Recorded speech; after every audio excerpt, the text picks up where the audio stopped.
Good evening, Vivek sir. I'm paid subscriber. How to join the paid Telegram channel? In the app, I think this icon is available. I spoke with the team. Then they informed me that from tomorrow means today, uh, there will be icon in the app itself.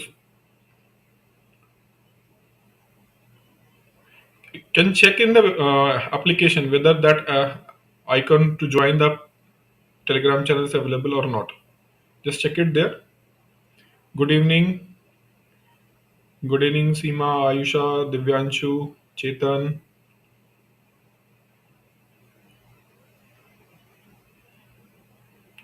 Sir, like SIDBI grade B, RBI grade B का तो eligibility change नहीं. I don't think so. There will be the change in RBI grade B. SIDBI SIDBI is a kind of institution who they live in the parallel universe, right? They live in the parallel universe, and it is required to fight a battle with them, or not only with them. There should be a proper rational criteria whatever the age will be, and those who are going to conduct the exam, they must present this fact ki why they have given this age criteria. For example, NDA exam, CDS exam, they have valid reason. They have valid reason to take officers on very early age because they want to conditionalize, right? They want to conditionalize their thought process. That's why they take the officers at very young age, right? So they have their own mechanism. But these institutions who are conducting this government job exam, they are doing whatever randomly they want. So that is utter nonsense what they did, right? But the problem is there is no collective kind of the action thing which can be pushed against them ki why you have given such kind of the criteria. At least if you have given the criteria, kindly provide the explanation in this regard. So candidate who is aspiring for that exam, at least he can learn and understand ki this is the reason why I am not going to be eligible. For example, in the civil services exam, committee has recommended age should be reduced to 26 or even 28. And committee said that if you will reduce the age 26 or 28, then what will happen? Because generally what happens, the civil service aspirant will go for up to 30 or 32 years, and after that they are not going to have any opportunity for any other exam left with them, and they will be forced to settle only in the private career. So it will be better if you will reduce the age to 28. That is for civil services what the explanation has they given. They said that if you will reduce it to 26 or 28, then those whosoever is not able to crack this UPSC exam, at least they can have other opportunities also, and they can utilize their productive year of their life. So generally this age of 20, just give me a second, this age of 22 to 42, right? This age of 22 to 42 is most productive year of human life. Most productive year of human life, sometimes it can be considered as 45. So these 20 to 25 years of your most productive part of your life, right? And anybody who is engaged in only particular kind of the employment, then it is going to be very problematic. For example, we call this a voluntary unemployment. When you are looking for a particular employment like UPSC exam, SIDBI exam, or SEBI exam, you are just giving the other opportunities. You are focused only for this. So what they have explained that for from 22 to 32, if a person is involved in voluntary unemployment. Voluntary unemployment means what? Voluntary employment means you are seeking a particular kind of employment only. Until then, you are not going to get that employment. You prefer to remain unemployed, right? So this is voluntary unemployed. So committee said that the tendency of being voluntary unemployed is going to be reduced because every year around the year I'm talking about, they explained that every year more 4 to 6 lakh people aspire and they appear in the UPSC civil services examination. So these are the highly capable people. These are the highly capable people who are appearing in the civil services exam. And because we have too much age criteria, they are remain unemployed. So if we are going to reduce the age, suppose at 26, it is definitely going to help the candidate choose the career in the early ages, and then settle and give their productive part of their life to the organization and for his well-beingness. This is what they have explained. So if you have such kind of the explanation, kindly explain it there. Kindly explain it there ki why a person who is having a particular degree is not required, whereas the other kind of the degree is required. Right? So they do not explain. They are just working like they have their own kingdom and they are king of that kingdom, and nobody is going to question them. Right? So it is a irony, and the collective action is required. But the problem is collective action is highly unlikely, right? Those who are getting and those who are in that criteria, they are not bothered with that, right? If we will take too much initiative, that picture is going to be entirely changed, right? For example, recently some YouTuber has explained about the issue in the railway exam. Police inquiry against him. Rather than police inquiring against him, you should try to find the reason ki why he said so. Later on, if he said something wrong and he instigated the violence, then you can. But rather than focusing on the issue, you have arrested that person, right? You have tried to arrest that person. So it's a problem in our country, right? And I and you, right, not able to resolve this issue, right? It is required a collective action so voice can be reached to the topmost decision making authority, right? So this is the problem, my dear.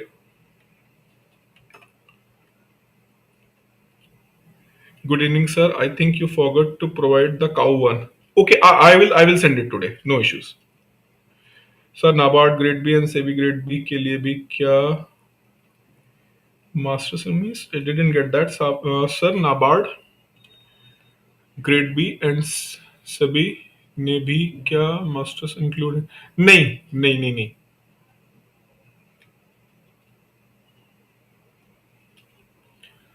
sir your mic input level are creating explosive sounds. Should I decrease the volume?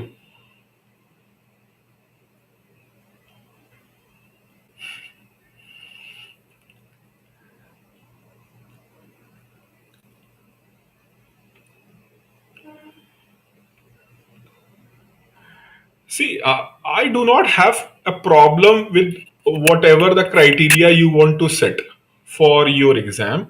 It's your exam. You know better what kind of the candidate do you need.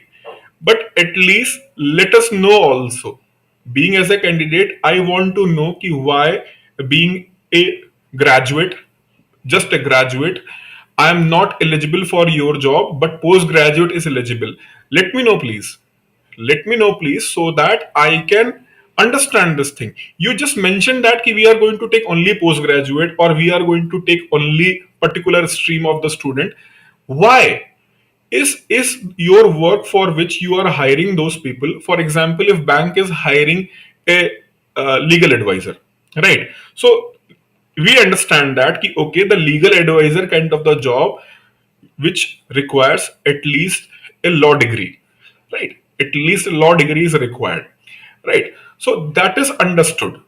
But if it is not understood, it is your responsibility to clarify to all aspirants so that they can understand and they can selectively go for their career goals.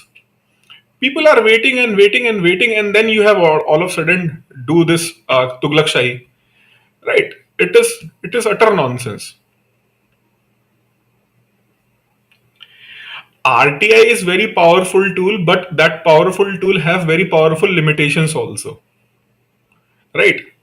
You think that it is a powerful tool. Yes, it is a powerful tool, but that tool also have very powerful limitations, right? So don't think it is going to work in this case.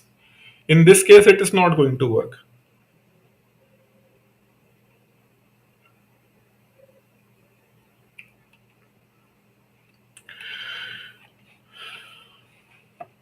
Okay, fine. Let's start from where we have stopped in the last class.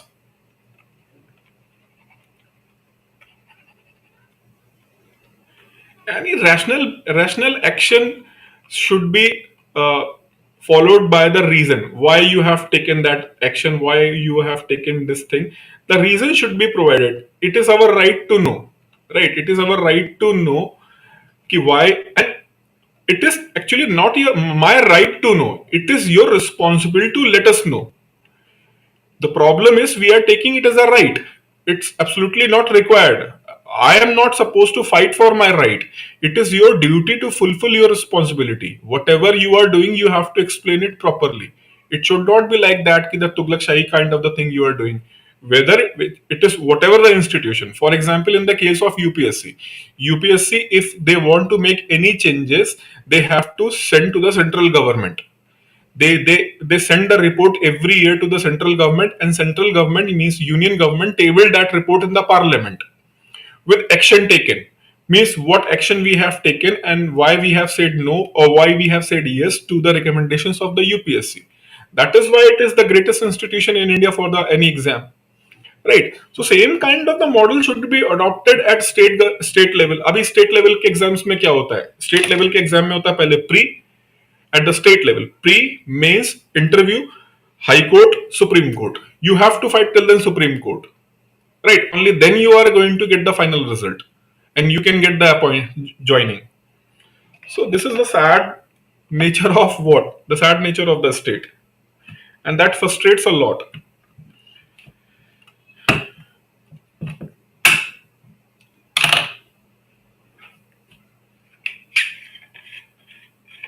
I don't think so. RBI is going to follow such kind of the nonsense thing. I don't think so. Okay, they are going. They are after UPSC. They are most consistent people to conduct the exam and each and everything. Right? They are most consistent people, and they are very rational people above there. Even the head of the RBI, he is having a degree in the history.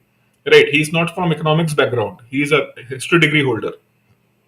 Present Governor Shashikant Das.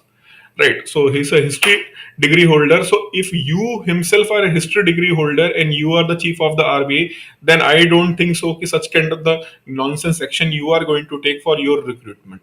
That is going to be what means फिर तो भरोसा ही उठने वाली बात हो गई कि भाई अब तो कुछ भी हो सकता है. Right.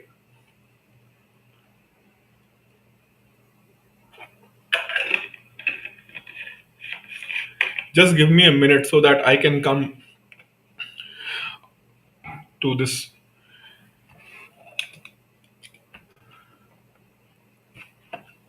Because it's very difficult for me. Means when means I feel hurt all this nonsense, then it's very difficult for me to come back again. So just need a minute to come back on the topic and I can start the teaching.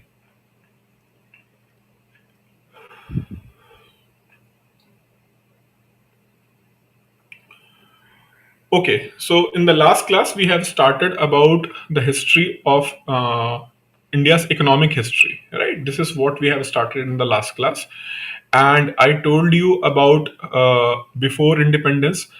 I told you there is no need to go deep inside because it's not required for your exam, and what circumstances was there at the time of independence, why India has adopted socialist system of economy for country's economic development, right?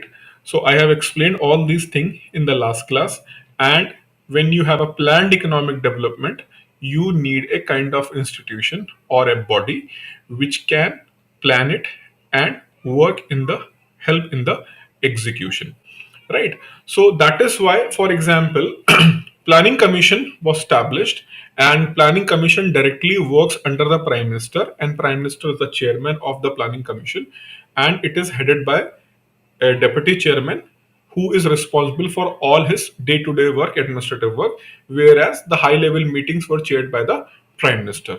So when you work directly under the prime minister, you become a very powerful organization. For example, PMO, prime minister's office, right?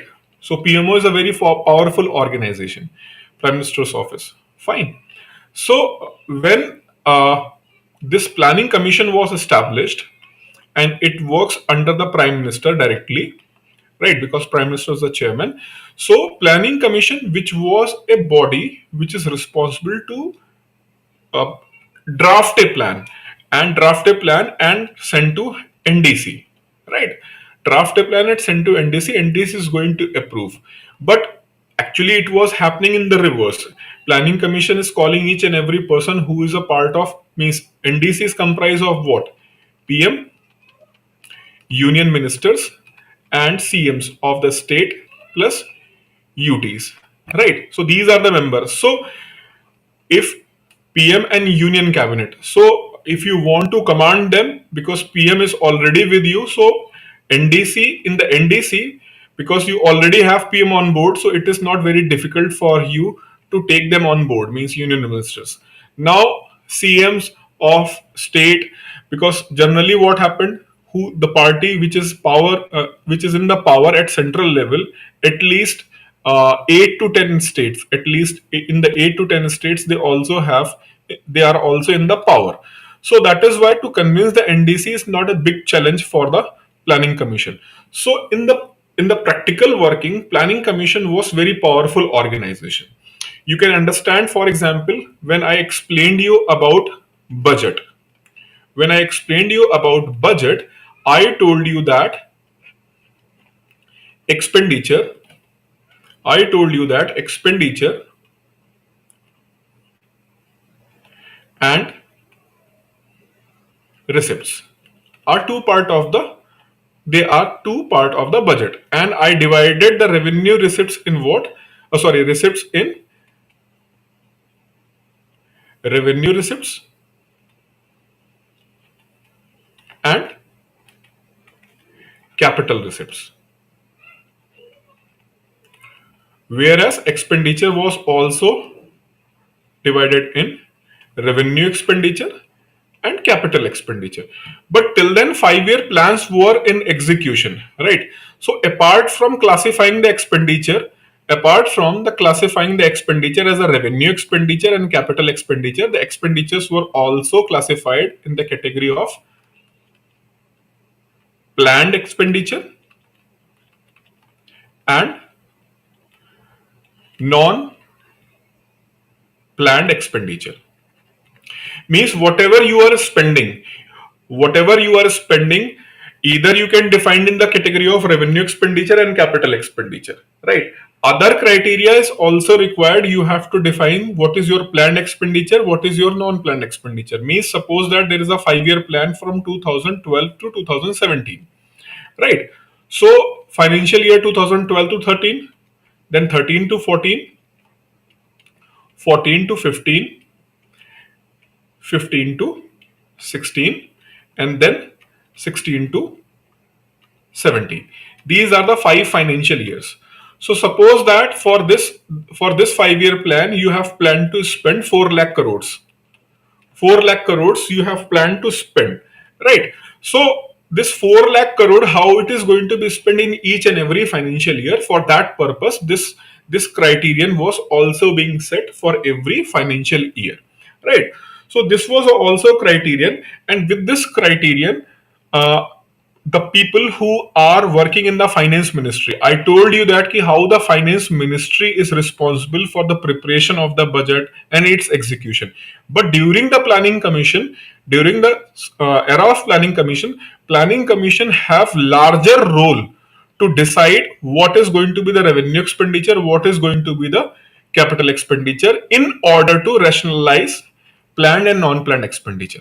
So the budget which is being prepared by the Ministry of Finance and their officials right now, actually the 60-70% was budget was decided by whom? Decided by planning commission. They dictate ki this thing should be happen in this financial year, this thing should be happen in that financial year. And if there is any issue, they are going to report their boss, who is a prime minister, right? So the functioning of finance ministry was not so, means they do not have a proper autonomy they do have today. So if any decision is going to be taken by whom, any decision is going to be taken by Ministry of Finance, it can be override only by the prime minister right now. But earlier the planning commission becomes so powerful over the years, so they have this power to override any decision taken by the Ministry of Finance, right? So this is why over the years planning commission in India become very powerful body, very powerful body, especially in the fiscal policy matters, right? So this is why some critics who are against the such kind of the institution, they said that ki the objective of what a such kind of institution, planning commission, should be restricted to drafting, should be restricted to the drafting, and the rest of the thing should be at the execution level by the union government and the central government.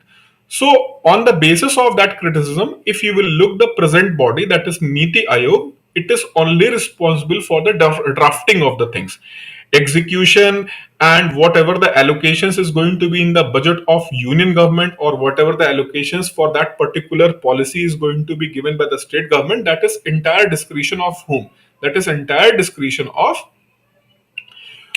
people who are responsible for the execution. So present structure of Niti Ayog is just limited to what? Just limited to Niti only, not its implementation or execution.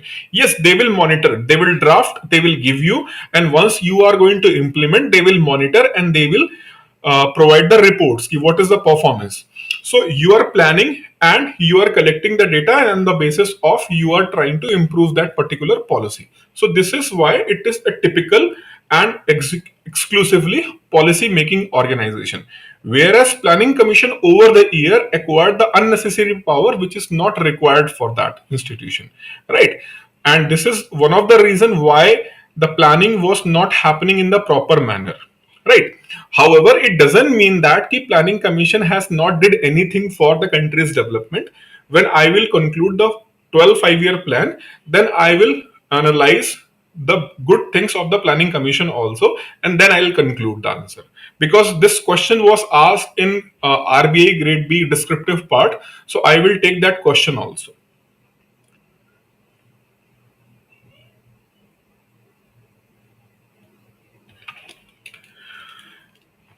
So first 5-year plan, let's start with the 5-year plan. So first 5-year plan, it was started in 1951 till then 1956, right? So any question what I have explained till then now? Any question do you have? If you have any question, please ask me. Whatever I have explained till then now, if you have any question, please ask me.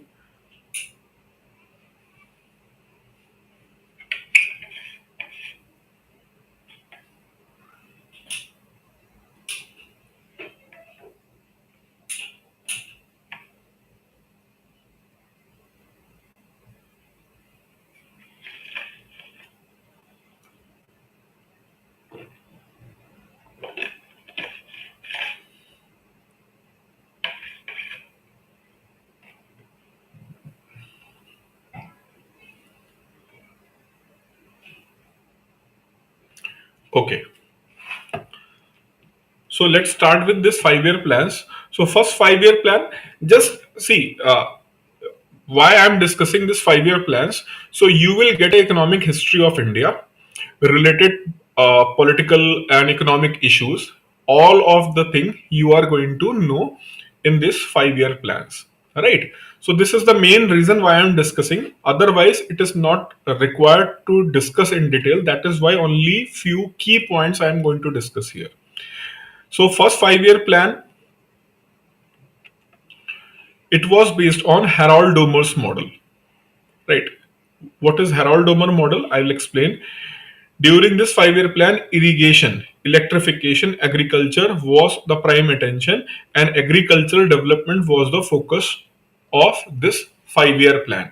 So previously, when the 5-year plans were in execution, right, means till then 2017, till then 2017-18, in the exams they do ask what was the objective or what was the goal of first 5-year plan, what was the goal or objective of 7 5-year plan, 6 5-year plan, such kind of the question they do ask.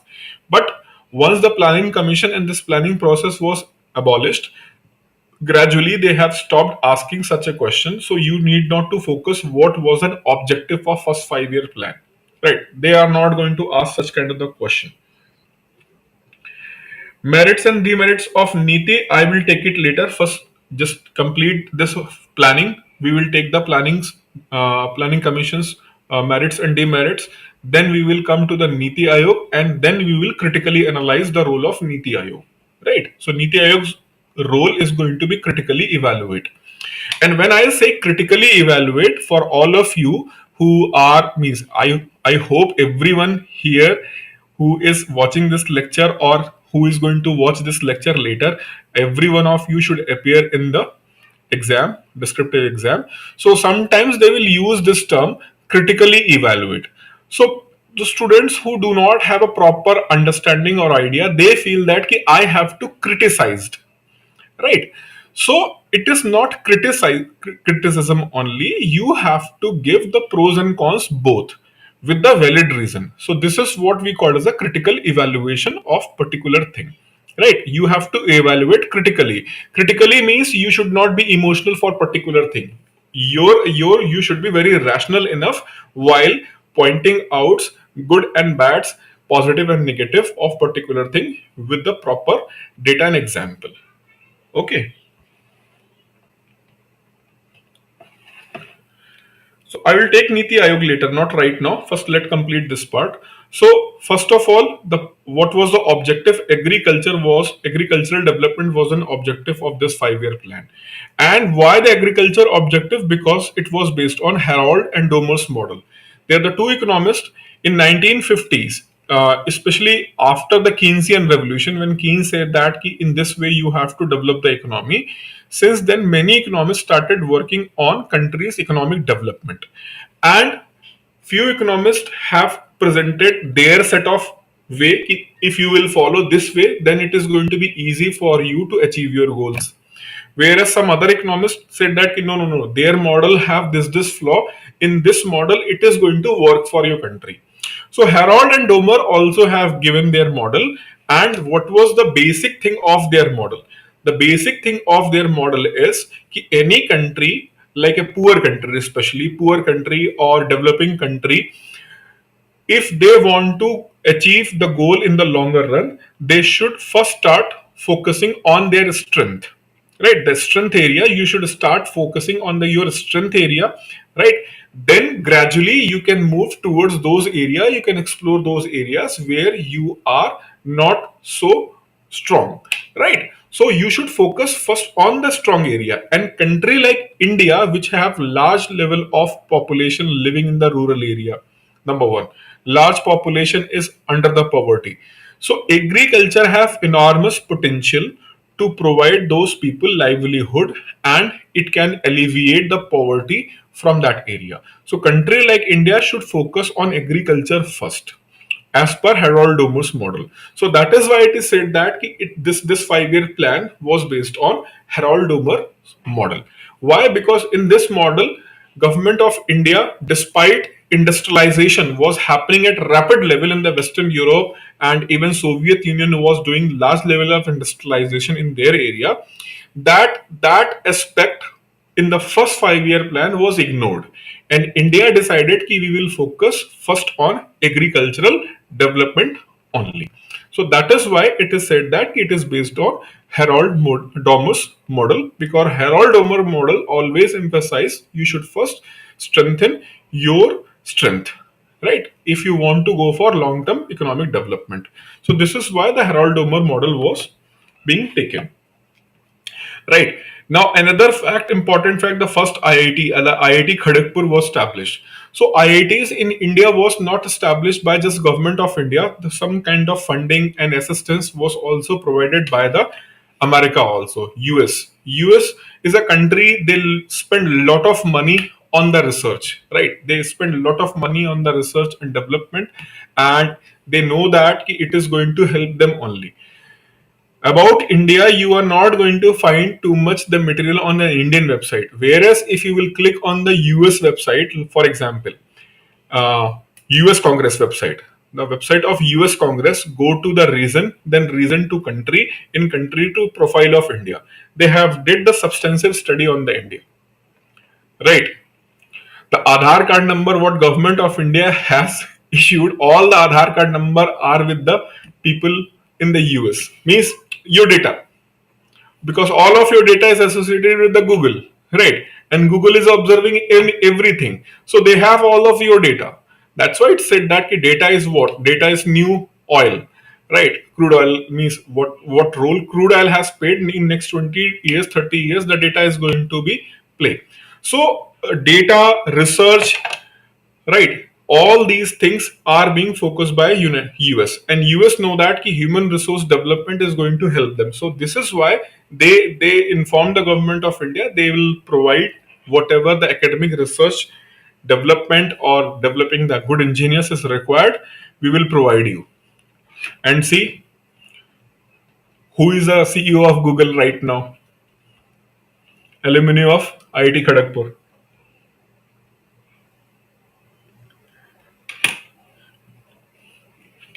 IIT, he is from IIT Kharagpur.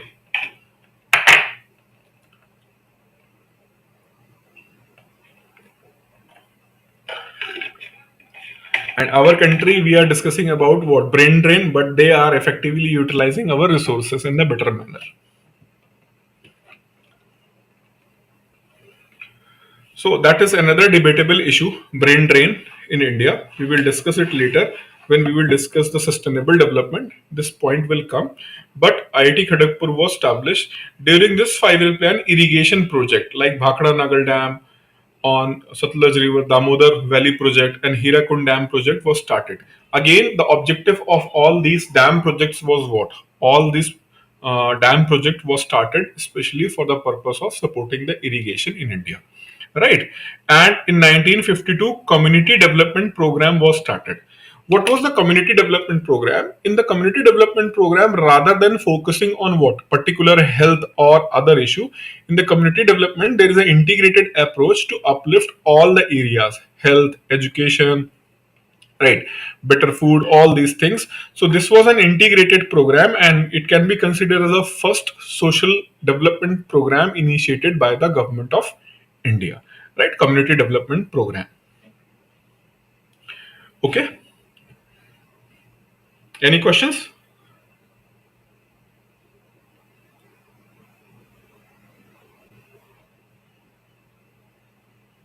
First wealth drain, now brain drain. Weak people are always exploited. Weak society is always exploited. Weak country is always being exploited. So it's a nature. You should not complain regarding that. You should come as a strong, right? Any questions? Should I go for second 5-year plan?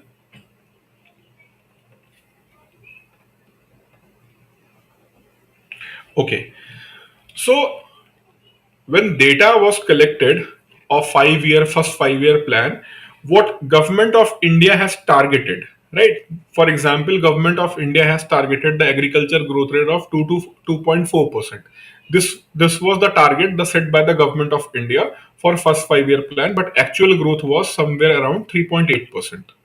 So it was highly successful 5-year plan, right, as per data and records. So it was highly successful plan.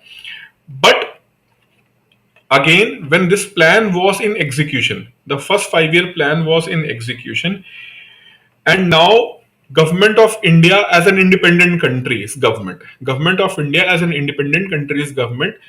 In many areas, government of India found that it is highly desirable and required to have the industrial base in India. And some Indian economists, like for example the great PC Mahalabanis, right? So the great PC Mahalabanis, he consistently insisting the government of India ki okay, you can focus on agriculture, but unless you are not going to industrialize yourself, it is not possible to achieve the high income equality, alleviate the poverty what you are targeting. To achieve those targets, agriculture is not sufficient. You must go for the industrialization, because world is changing, and agriculture product and agriculture productivity maybe allow self sufficiency in the later stages. But if you are aspiring to being a what, if you are aspiring to be a country where the income is more evenly distributed among the citizens, and being as a country you are more powerful, right, you are more powerful and you are aspiring to become a powerful country. For that, all these objectives, you must go for the industrialization, right? And the world politics means the politics between USA and Soviet Union getting stronger and stronger, and India found that ki India must take the side if they want the finished goods like steel and other things. If you want, you must have to take the side, right? So all these heat was faced by India, and that's why India has decided that we must also focus on industrial development also. So that is why when the second 5 year plan was in the drafting phase, focus was little bit shifted in the sense that right now, apart from the agriculture, we will give more attention to the industrialization part also. And you can go for industrialization only when you have some basic industries in your country. For example, steel industry, cement industry, right? Mining and mineral industry. So these are the basic industries, because any industry need a building, and that building needs some basic iron and steel to start the production activity. So that's why for the construction, iron, steel, and cement is highly required. And if you do not have a steel plant, right, only steel plant was in Jamshedpur, that was started is somewhere around 1920 or 30. I do not remember exact date, but that was the only steel plant, but that was also owned by the private persons, right? So private people will always have profit motive. So government of India has decided that we must have to establish the steel plant. But the problem was that the technology which you need, right, the consultant you need for the establishment of a nuclear power, this steel plant, you need consultant who can help you to establish a steel plant, right? So India was not having any expertise in that. So that means you need an external help, right? You need an external help. And as Nehru was close to Britain, right, and Western world, he was highly impressed with the socialist economic performance, but he was more close at that point of time with the West, right? So Nehru seek assistance from Britain, West Germany, and USA. So they said that okay, we will help you, but there are some conditions.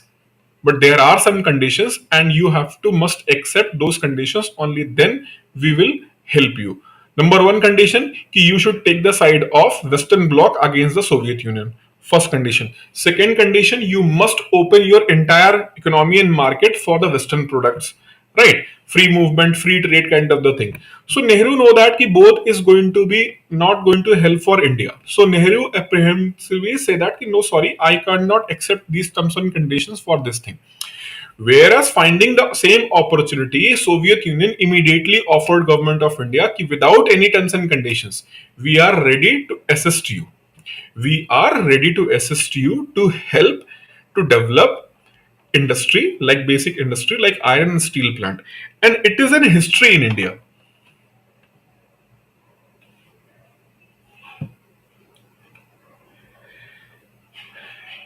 It is an history in India, whether it is a steel plant, whether it is a nuclear power plant, whether it is a crucial nuclear submarine like SSBN.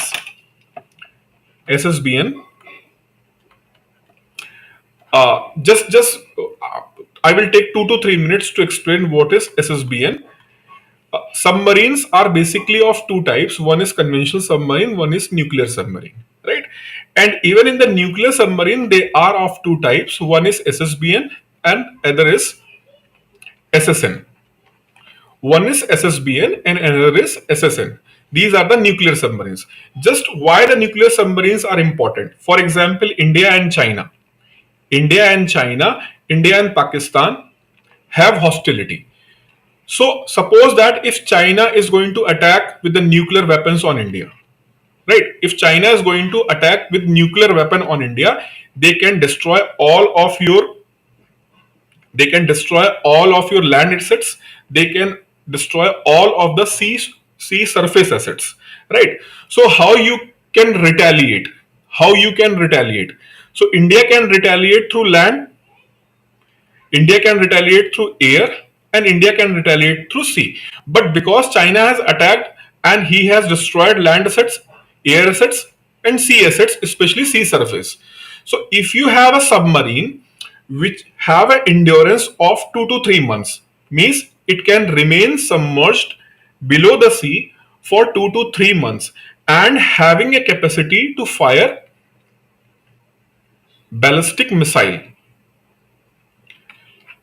If you have a submarine which have a capacity to be remain underground for 2 to 3 months and have a capacity to fire a ballistic missile, right? So then if China is going to use the nuclear weapons against India, China know that if I am going to use, I can destroy land, I can destroy air assets, I can destroy sea surface assets, but India also have SSBN, the submarine launch ballistic missile, right?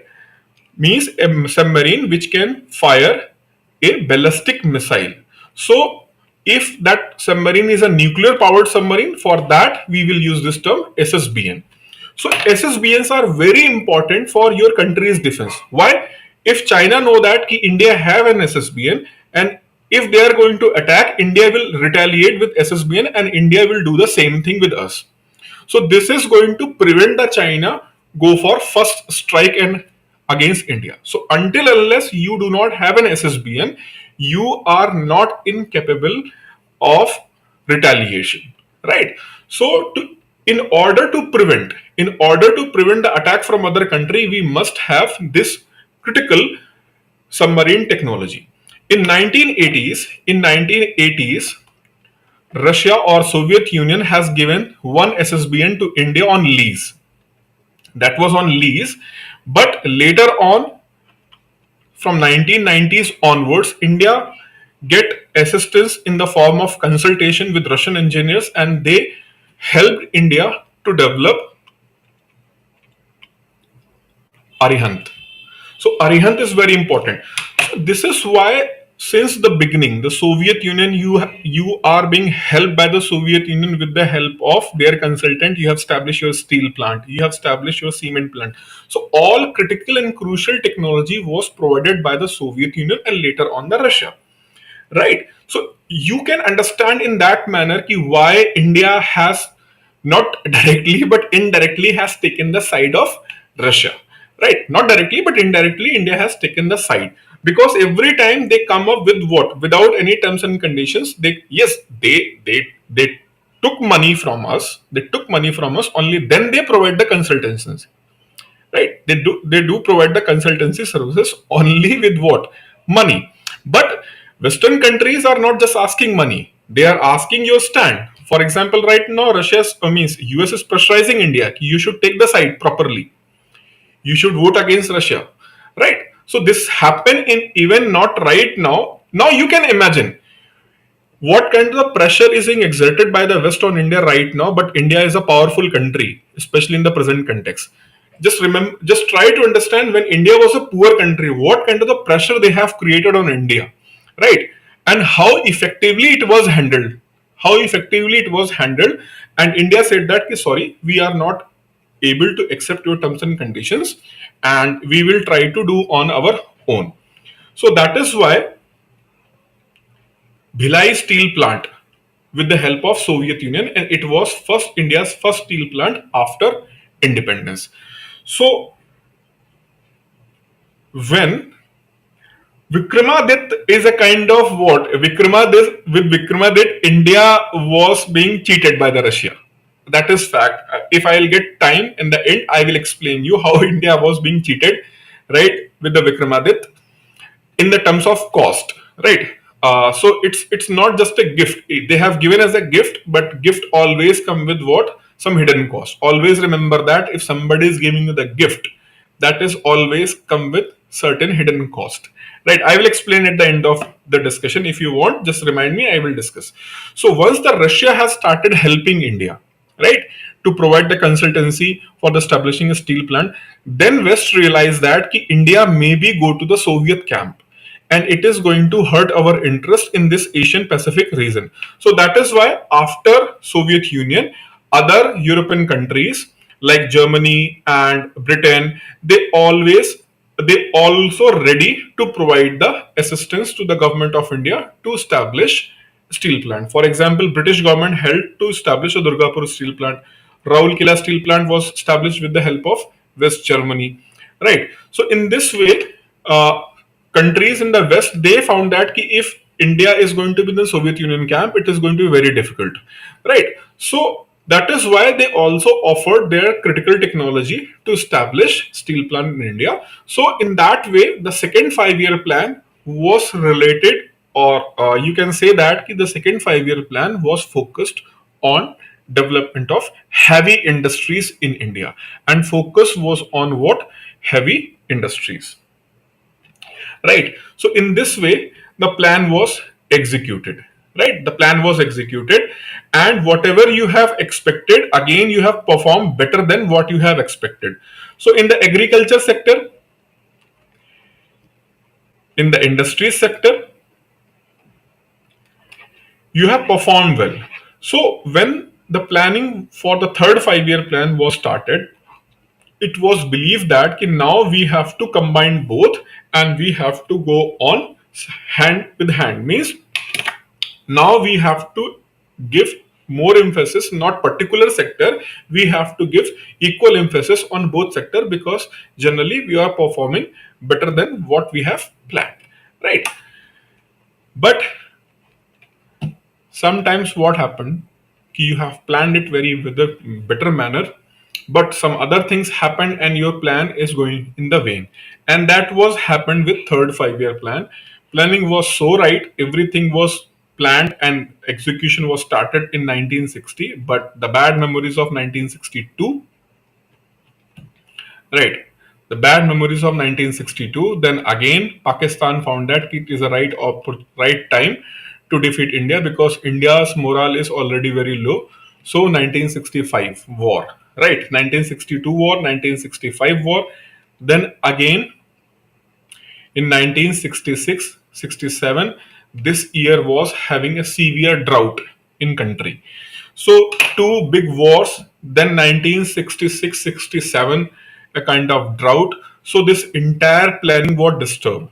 Government of India do not have the resources, do not have the food grains, right? So India was with the begging bowl, to be very honest, and India went to the various countries for the help, including America. They have required the assistance. And when China did the aggression in 1962, right? When the China did the aggression in 1962, Soviet Union said that I'm going to be remain neutral. Soviet Union said that we are going to be remain neutral, right? And Chinese forces reached to the Tezpur region of Assam. Then Nehru wrote a letter to US President. US President for help. And when you wrote a letter for US assistance, just give me a minute.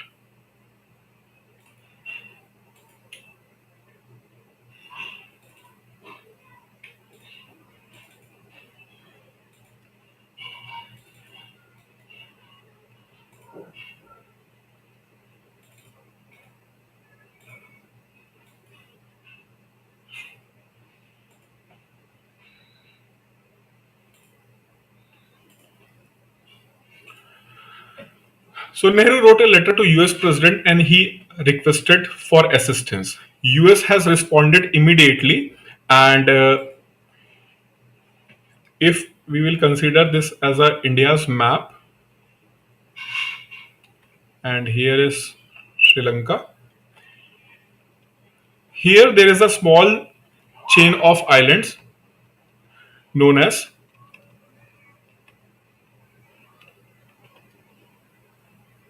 Diego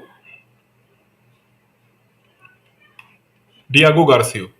So from Diego Garcia, US has sent its aircraft carrier known as USS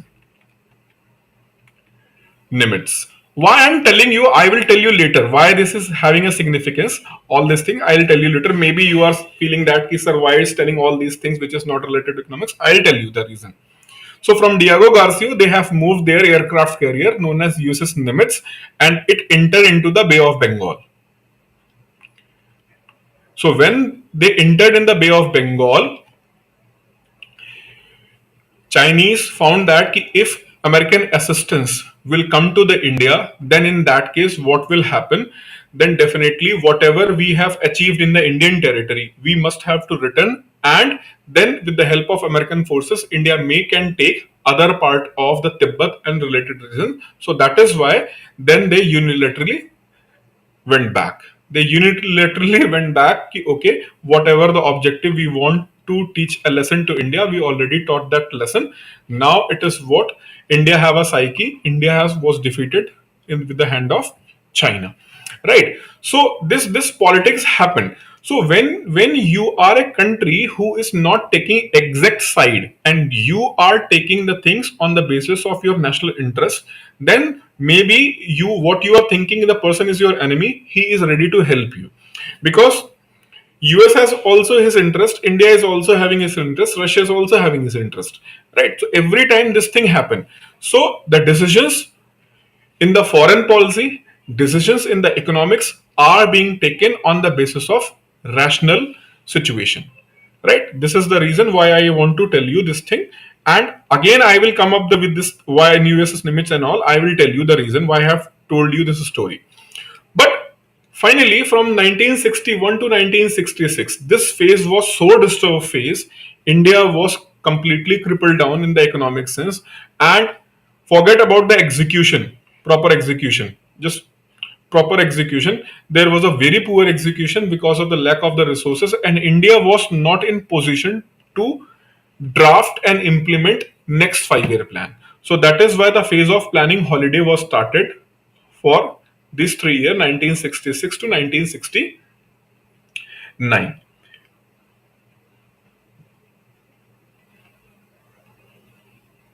From 1966 to 1969, there was a 3 annual plans. Means there was no 5 year plan. So what is planning holiday? Planning holiday is a phase when no 5 year plan was in execution. That might be asked, though there is a very little chance they will ask you this question: what is planning holiday? But if maybe they can ask, then you can answer is a phase when the no 5 year plans was in execution. And I told you the reason also why it was not in execution. So situation was so worst. Government of India do not have a money. Government of India do not have a money, and even there was a political issue also. After the humiliating defeat in the from the hand of Chinese, humiliating defeat with the hand of Chinese, Nehru's mental position was not good, and he was already on deathbed, right? And he passed away in 1964, and in a very short span of time, Lal Bahadur Shastri became the prime minister, but he was also died in the Tashkent, right? And finally, Nehru's daughter Indira Gandhi became the prime minister of India, and she was rookie kind of, she do not have a knowledge of the politics.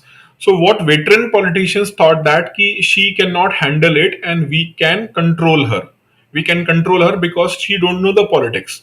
So it is easy, rather than to become a prime minister, make her prime minister, so that she is going to completely dependent on us and we can easily control the country's politics without being our name in front of the people, right?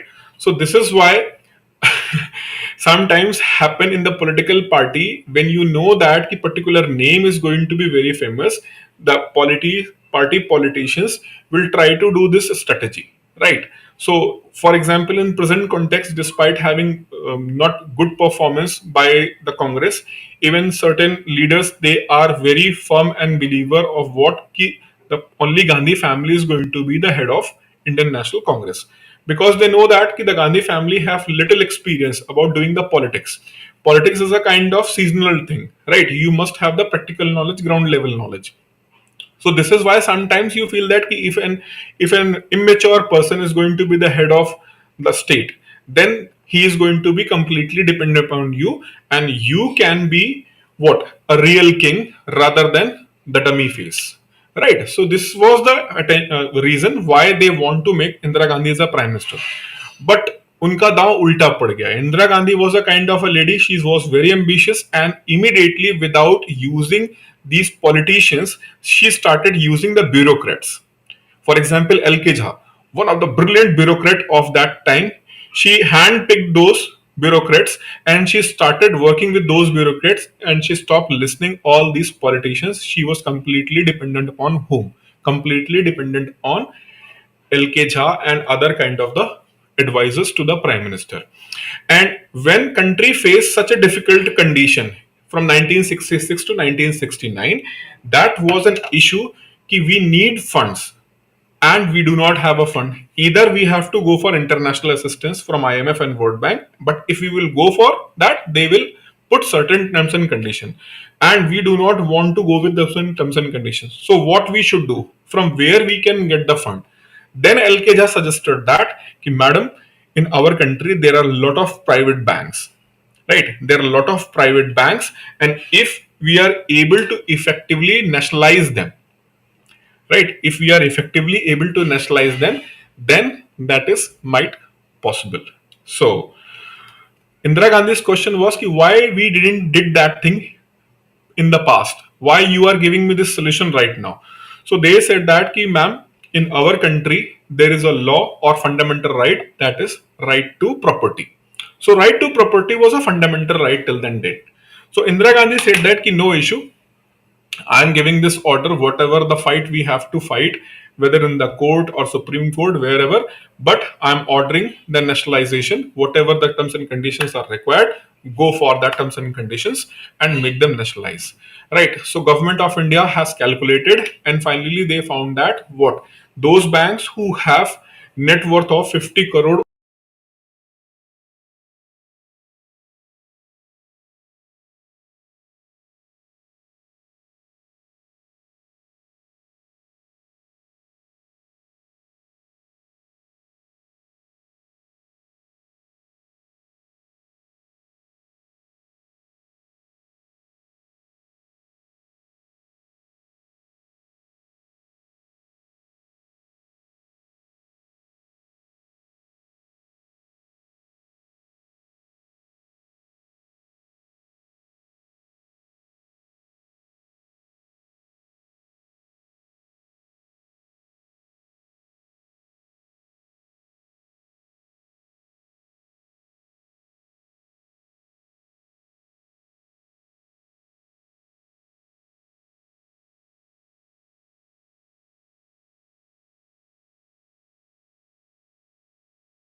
remarkable decision given by the Supreme Court. Fine. But all these things triggered with this. All these things, political battle between Government of India and Supreme Court was started with 14 banks nationalization. Though there are other issues also, but it is one of the main reason. Why? Because these banks were private banks and private bank owned by the private people, and those private people have a good amount of money to hire a big lawyers, right? The lawyers, the topmost lawyers, to fight their case, to represent themselves in the courtroom. But Government of India was also in the battle mood, right? And finally, in the Keshwan and Bharti case, it was settled that whatever the action has taken by the Government of India, not directly, but Supreme Court, see, government has given a certain reason. This is the reason why we are nationalizing the bank. So earlier, Supreme Court was not accepted. When Supreme Court said that no, this is not right. Then government changed the constitution, and then government said that this is what written in the constitution, and because this is written in the constitution, we are taking this action. So court said okay, fine. First, we will check the validity of what is written in the constitution by you recently. So they checked it and they debated on it, and they found that whatever the change made by the government in the constitution, that is, some part is valid, some part is invalid. But what part is valid, that also come with the definition what government did with the private banks. So that's why the government decision is valid. So in this way, government make their decision validated, and banking nationalization was legally enough. And this has given government a power. If we can nationalize four, then definitely later on, if required, we can nationalize more banks, right? We can nationalize more banks. And even in the preamble of our constitution, the word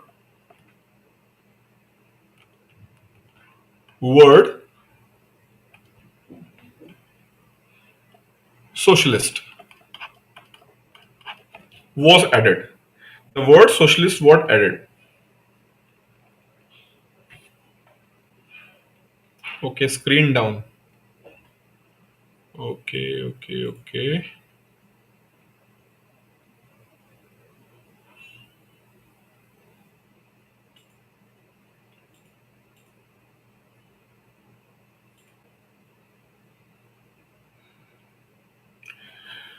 Okay, screen is available right now. Screen down.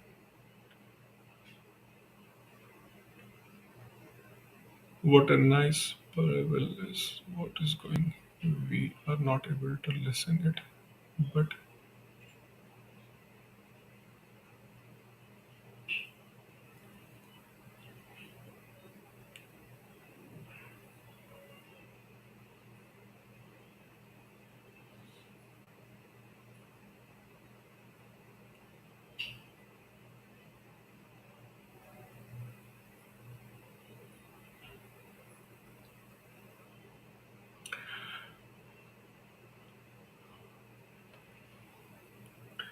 you are listening me, na?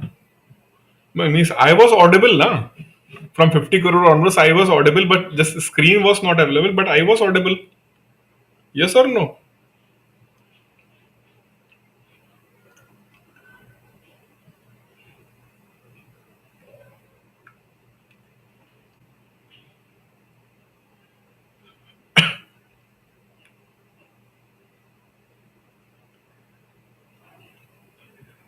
Dharmendra Singh ji, मैंने आपको कल भी बताया था कि this course is available only in English, not in Hindi.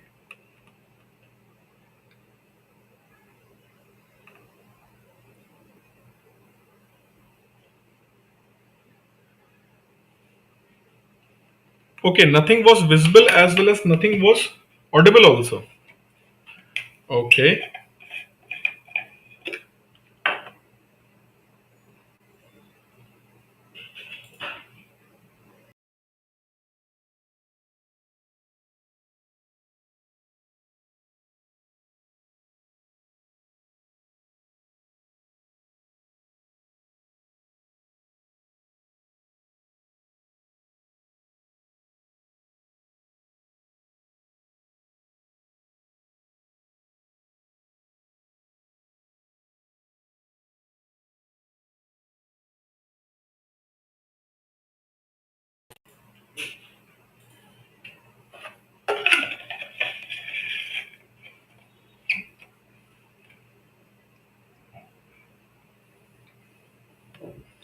Array, it's audible right now. I just muted for a minute. Now I'm unmuted.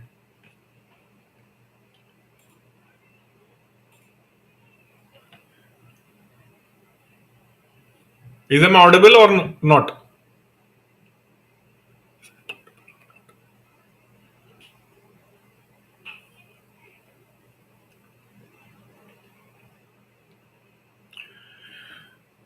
So what I was telling you regarding that banks nationalization, government has decided that ki those banks who have 50 crore or more worth, they must be nationalized. Right? This is the decision taken by the government. Okay. And that decision were under that decision 14 banks, because they have worth of more than 50 crores. So government has passed an order ki we are going to nationalize those banks.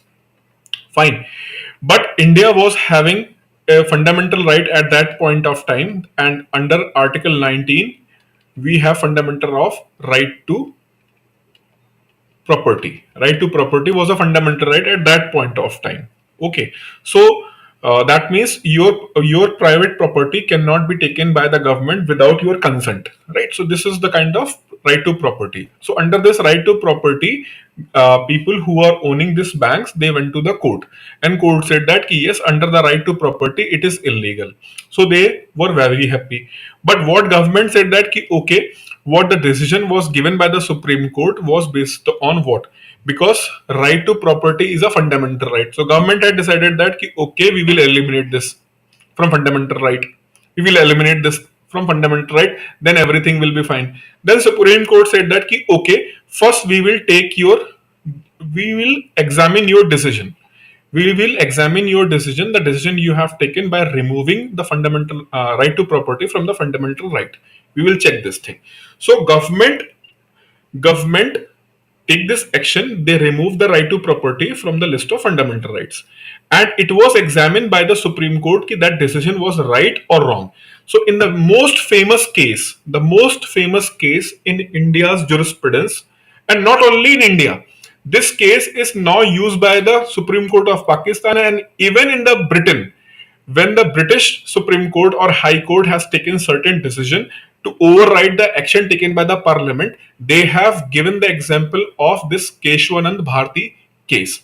And in Keshwanand Bharti case, Supreme Court said that you can change anything, including the fundamental right.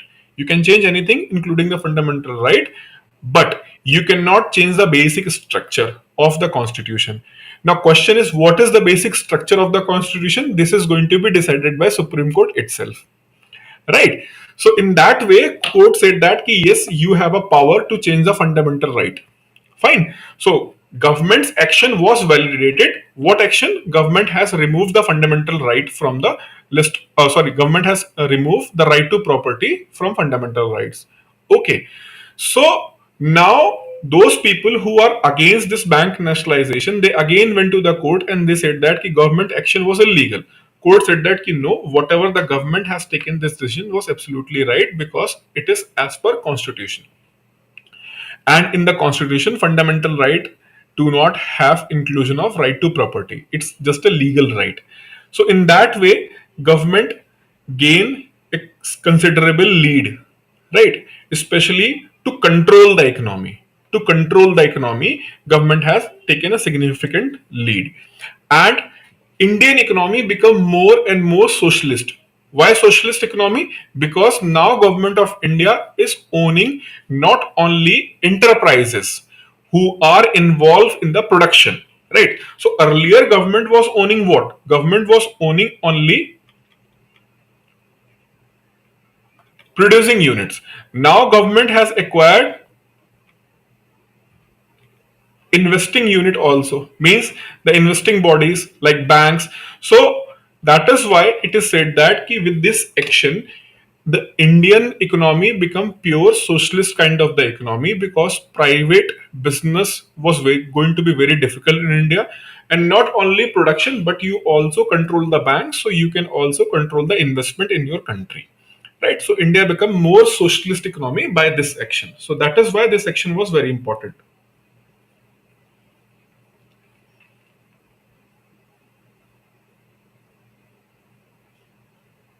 What an irony to do the nationalization of bank. We have fought the Supreme Court, and today also we are fighting for not do the privatization. Yes, yes, Yogesh. That means India was market economy earlier. No, no, no, no, no, no, no, no. India was not a market economy earlier.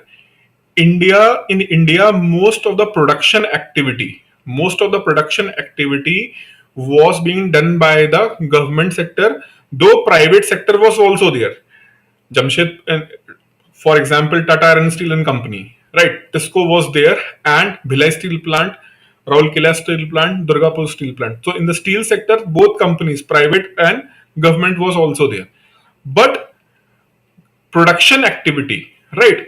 But now with this action, you are going to acquire the bank. So now banks are going to do their investment activities, deposit activities on the instruction of the government. That means you further decrease the possibility of privatization, or you decrease the opportunity for the private sector. you further decrease the opportunity for the private sector. So that is why it is more consolidation of socialist economy. Okay. Sir, if I purchase your course today, will I have enough time to cover? Yes, why not? Why not? You can go for it. Today even one student, she consulted me regarding this thing, and I told the same thing. Means she already took this course, but she was little bit worried because some part of the syllabus I have already covered, and she's not able to do that part. So what I suggested, you should start from here, and whatever the part you have left, or because you have joined the late, whatever you are not able to do, I will make a strategic plan for you. You can execute that one. So it's absolutely no worry. You can go ahead with that one. India was a mixed economy. India took the middle path. Explain. Yes.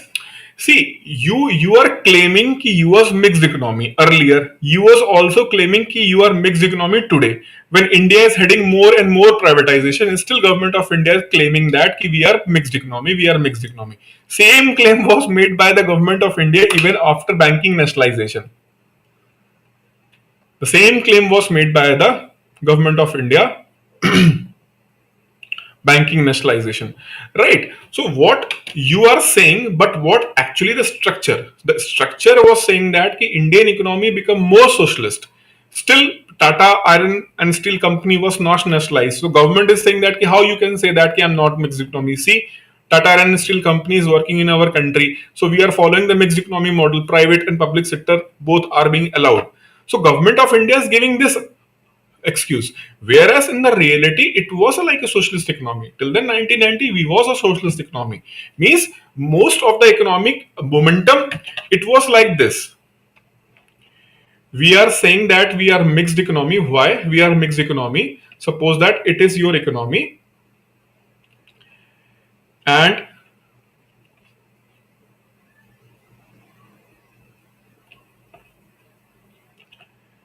this portion is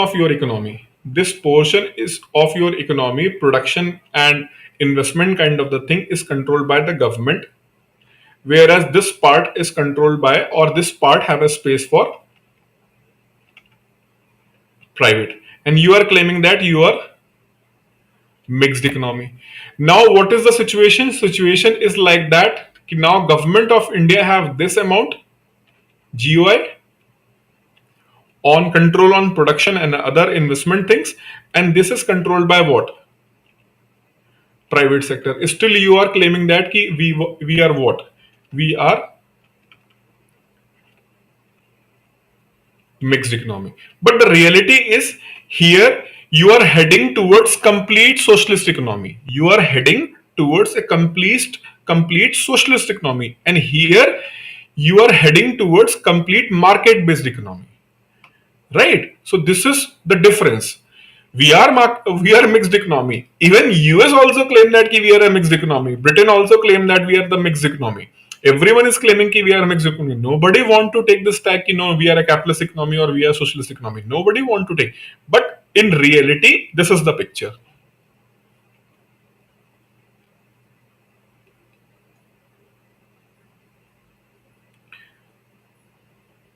So it was a mixed economy. India took, okay.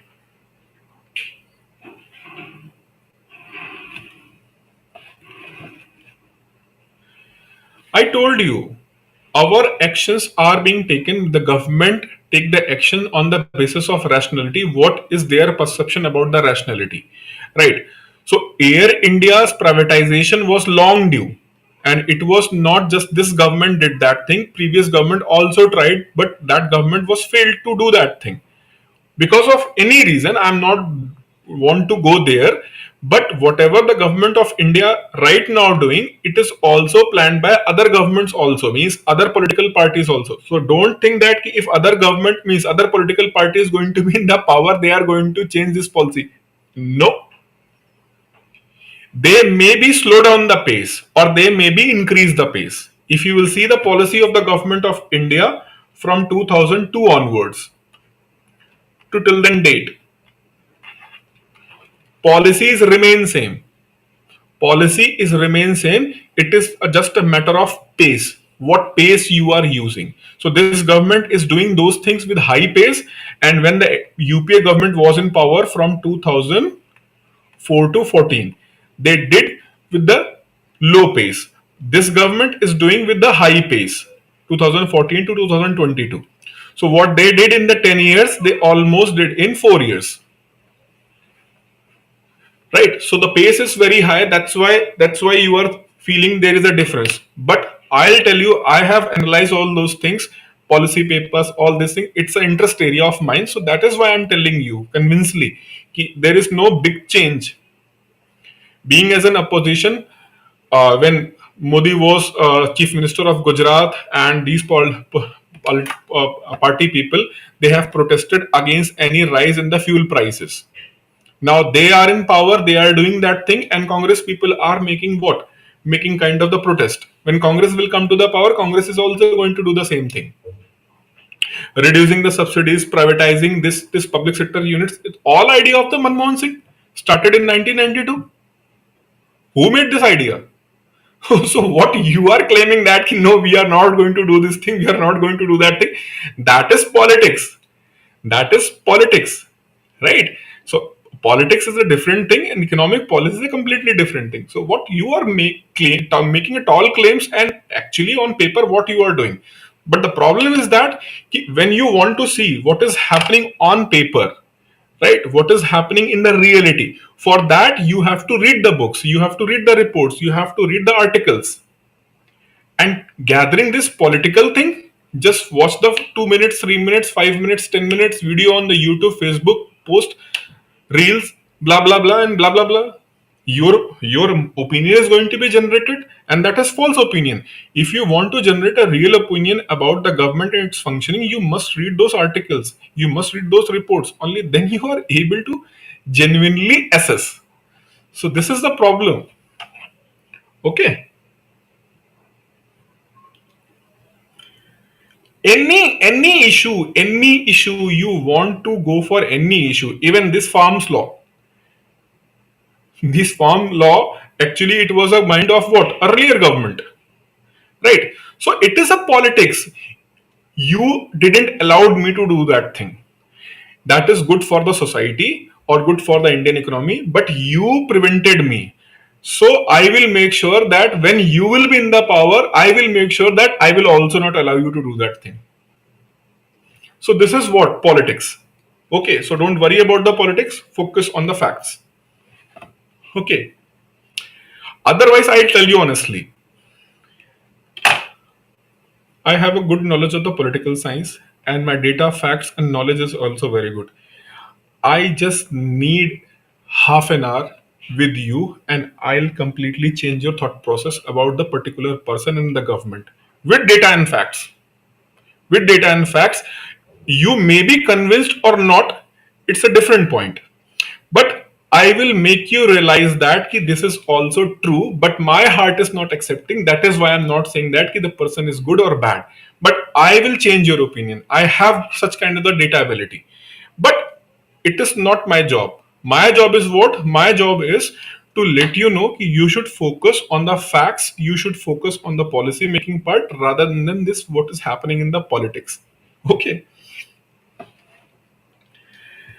Tit for tat. Now, let's focus. In the fourth 5 year plan, I told you the banking nationalization was happen.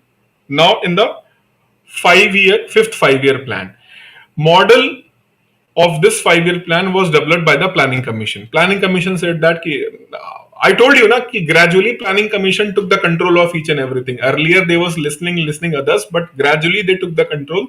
So model they themselves developed that poverty alleviation and attain self-sufficiency was main objective.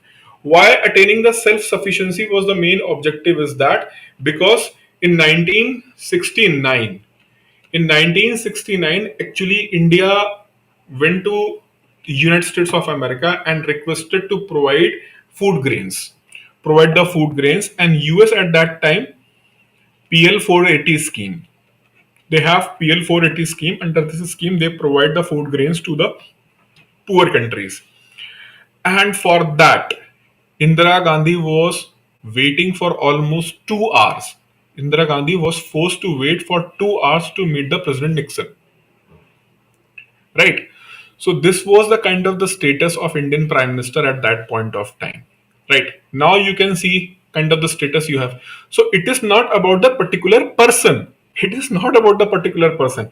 It is about your country. And that change happened over the long time. It's not just in 2 to 5 years. It happened over the long time, means 10 years, 20 years, 30 years. So what we started in 1992, that allowed India. The Indian Prime Minister is getting the topmost priority wherever he is going. Right? Indian people are just flashing the flag of India and they are getting the pass in the Ukraine Russian crisis. So this is the power we have developed over the time. Okay, not just because of single person or not just because of a single party. It's not like that. It's a holistic contribution. Fine. So this happened. PL40, US has put lot of conditions, and India realized that in that way we have to give our policy making power. So that's why India has decided we will go for what? We will go for self realization. And the reason was in Mexico, the country is an American continent. Mexico have developed some high yielding breeds of grains, right? And in India, Mr. Swaminathan also worked with those scientists. So he was so confident that we can also use this thing in India and we can go for self-realization. So the Green Revolution was started in the year 1969, and with that thing in the mind, government realized that okay, now we have to take it as very seriously as a target to achieve self-sufficiency. Right?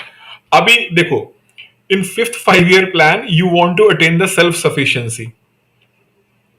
Right. Now government of India is saying in Hindi, Atmanirbhar Bharat. You planned it in the fifth 5 year plan. Now again government of India is saying that we are trying to be what? We are trying to be self-sufficient with the Atmanirbhar Bharat. And lot of criticism is coming from the opposition. Right.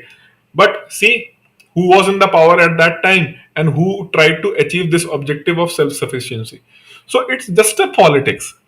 Emotional नहीं होना है, ठीक है, दिमाग लगाना है, ठीक है, और जो गेम खेले उसके साथ गेम खेलना है, और जो आपके साथ मुस्कुरा के अच्छे से बात करे उसके साथ अच्छे से रहना है, और बुरे के साथ उतने ही बुरे रहना है. If you are bad, then I'm also very bad, right? No need to be called as a dad. If you are a bad, I'm also very bad. Means what? If you will do something wrong, you have allowed me to do this wrong. If you are doing good, you also allowed me to do good, right? So always have this thing in mind. Take the rational decisions. Then you are going to be crystal clear. You are not going to have too much confusions while making the decisions. Should I go for this or should I go for that thing? Even in the daily, day to day, what you plan. Okay, I'll do this thing or do that thing. I want to do this thing, but I love to do that thing. So सब धोखा है, ठीक है. Take a rational decision कि what is going to give you finally the selection. So on that basis you should make your plan rather than कि I love to do this thing, I love to that thing. It is not going to work for you because it didn't work for me also. I'm telling you the live example. I love to read too much and that backfired me. Okay, so the self-sufficiency was target in this 5 year plan. In 1975, first time, national emergency was imposed on the basis of internal disturbance. Right. Due to change in the government, this 5 year plan was ended a year before its completion. Yes, this was an important point. The only 5 year plan which was not able to complete. Why? In 1975, Indira Gandhi put the emergency in the country. An internal emergency, lot of atrocities was committed by the various government officials and public was completely against whom? Against the government. And I told you that Indira Gandhi has opted this thing to listen only bureaucrats rather than politicians. And how it can backfire. Politicians are coming from the ground level. Okay. Politicians are coming from the ground level and they know the ground level situation, but you are not listening them. Fine, you are not listening them, and that's why you took all these decisions. You have put the emergency on the internal disturbance, and you thought that the public is liking me because of those decisions. But ultimately, what happened when the election was held in 1977, 78? She lost the power. Now I am going to compare with the recent decision taken by the government of India to backtrack the farm law. Right. So the present prime minister is smart enough. He know that he, on the basis of what input I have received from my bureaucrats, that is going to maybe backfire. So before it is going to too late, I have to take the right course of the action. Whatever it was right or wrong, but for political thing, I must take the decision. So decision was taken by the government of India. Indira Gandhi failed to analyze this thing because she was completely dependent upon whom? Only she is listening to the bureaucrats, right? And this was happened, and national emergency was put, and she lost the power because all political parties, they make a alliance. We will fight in unity, right? We fight in the unity. So this was happened in past also. What political leaders around the India, they are planning कि we will fight unitely against whom? The present prime minister Narendra Modi, right? So they tried in past also. In 1977, 1978, the union was created, the political union was created, and they able to defeated Indira Gandhi. But what happened after the defeat? Prime minister was chosen, one prime minister, two deputy prime minister, and just in 2 years government was fall. In 2 years government fall, and again public found that there is no alternative than Indira Gandhi. So again in 1980 Indira Gandhi came to the power. This is the political part. Now what this political part has impacted on the Indian economy, just try to understand from here. In 1977, sorry, it's 1979, after the election when new government came to the power, 78, sorry, 1978, sorry. 1978, when they came to the power, new government, they said that this planning strategy is completely nonsense and we want to finish it immediately. So with an immediate effect, this plan was terminated in 1978. So fifth 5-year plan was only plan which was not able to complete its tenure. It was not being allowed even to complete the tenure.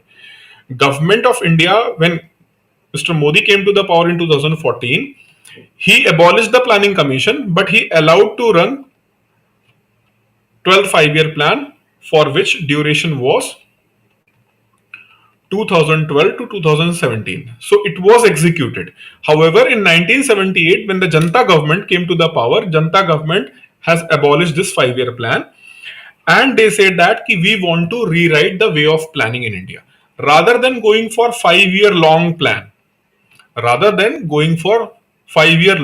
plan, we should focus on annual plans. So how this going to work? We will opt the strategy of rolling plan. So they opted the strategy of rolling plan. What is rolling plan? In the rolling plan, rather than announcing the 5-year target in one shot, we are not going to announce the goal of 5 year. We will announce the goal of for year 1978-79. Okay, we will execute it. Whatever the shortcomings or positive things will come, we will implement in next plan, that is for 1979 to 1980. Then again, so the things which you have performed well, that will come, and the things which is not being performed well will be excluded. So that is why this rolling plan model was opted. And I told you one name in the last class. His name was Gunnar Middle. So this rolling plan was based on Gunnar Middle's concept, right? He has given this concept in his book Asian Drama, and he called India as a soft state. So this rolling plan model was opted from 1978 to 1980. But again, because of the political instability, Janta government lost the power, and election held in 1980. Indira Gandhi came back to the power. And when she came back to the power, what she did? She immediately abolished the plan what you was implementing under the rolling plan model, right? And she again announced that we will start a sixth plan separately. Sixth plan was actually started in 1978, right? 1978 to 83 with rolling plan kind of the strategy, 80 to 81, then 81 to 82, then again 82 to 83. So this kind of the rolling plan. With the rolling plan, you have started the sixth plan. But when the government fall in 1980, an election was held and Indira Gandhi came back to the power, she also abolished the sixth 5 year plan and she said that we will start the sixth 5 year plan separately. We will start the sixth 5 year plan separately. So, fifth 5 year plan was the only plan which was not able to complete its tenure.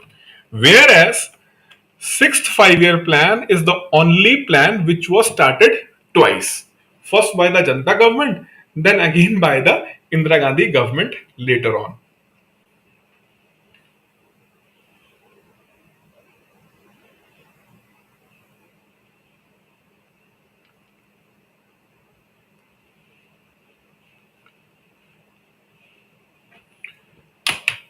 So, is it clear?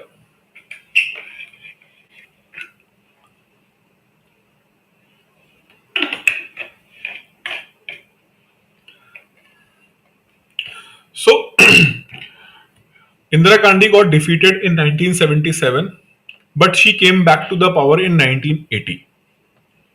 And she realized that the radical things not work every time. We must address the mass requirement also. So this is why this is the little bit separate Indira Gandhi tenure. What we have seen from 1965 onwards till then 1980, in the last 10 years, the way she was working, and from 1980 onwards, the way she started working. Right. Unfortunately, she was assassinated, but she made certain changes in the way of implementing, and the change was what? See, that internal disturbance based emergency, right? And you was, despite having so much soft corner for you, means for soft corner for the Indira Gandhi and Gandhi family and Congress, people of India have a lot of soft corner for the this party and the leader. Despite this soft corner, they thrown out you from the power. So Indira Gandhi and party, political party, understand this thing. We must have to satisfy what masses need, right? Just satisfy those things also, otherwise you will be thrown out from the power. Doesn't matter what emotions people do have with you. This lesson they learn. So that is why when the sixth plan was started, some kind of the mass level scheme, like you said that in the fifth 5 year plan we will alleviate the poverty, right? We will go for self sufficiency. This announcement you made in the fifth 5 year plan, but those announcements were not executed properly. But this time in the sixth 5 year plan, you make sure that it should be implemented properly. That's why the schemes like TRISEM, training of rural youth for self employment, IRDP, Integrated Rural Development Program, NREP, National Rural Employment Guarantee Program. Now you can understand this program known as Manrega. So all these things were started. And one more thing, sixth bank was further nationalized because government know that we need more money, and for that they have nationalized more banks. And this time those banks who have 200 crores or more net worth, they were nationalized. So total 20 banks were nationalized. Okay, so in that way, this 5 year plan was executed. NABARD created under, okay, committee in the sixth 5 year plan. Yes, sir, I can suggest a proper strategy, please. I am wondering from here to there. Can't able to fix way of completing the syllabus. See, if you do not have a strategy, your strategy starts today itself. Start doing the things which I'm doing right now, right? which I am doing, follow those lectures and all. And later on, when you are going to be a little bit more confident with those lectures and your mind is going to be relatively stable, ki what means, see, to take any decision, you must accept that ki if I will take, I will succeed. If you do not have this confidence, ki if I will do, whether I'm going to succeed or not, then you are never going to be succeeded, right? The point is, whatever I'm teaching right now, take it very positively and start from here. And within a week, when you will develop some confidence, ping me on the Telegram channel. I will fix a meeting with you and I will discuss with you whatever your issue. I will try to help you to resolve them. But please come to the acceptance zone ki okay, if I will work, I can resolve this issue. Okay. So, okay, fine. So, what I'm going to do, I'm winding up this discussion for today's class here. I will start this section, means apart from this thing, rest of the thing I will discuss on Monday at 8 p.m. Right? Tomorrow, that is Sunday, I will discuss the current affairs from 10:30 a.m. Tomorrow I'm going to take the current affairs at 10:30 a.m. Right, 10:30 a.m. So maximum 1 or 1.5 hour session if required. I'm not doing, means I'm not hesitant about to take the 2 hours. So that depend upon the financial current affairs I'm going to take. Last 10 to 15 days current affairs related to the finance and other thing, means economy, finance, whatever is your grade B syllabus, all these things I'm going to incorporate in the current affairs session which I'm going to take tomorrow, right, from 10:30 onwards. So tomorrow there will be no class in the evening. Next class will be going to held on Monday 8 to 9:30, right? So now I am taking pause here, a minute of pause. Then I will come to the Vikramaditya story when the session is going to be over. I have to discuss the descriptive part. Then I will come to that point. Okay. Then I will come to that point. Don't worry.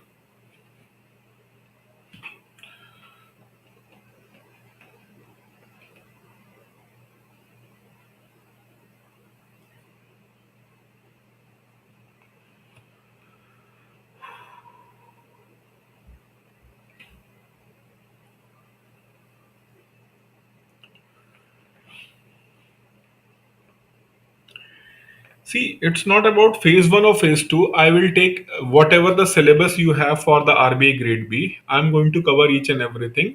You can take it for the phase one or phase two. I'm not going to limit myself for the phase one or phase two. I'm going to take it completely. The finance current affairs, finance, economy, and economic social issues, all these related current affairs, I will take it.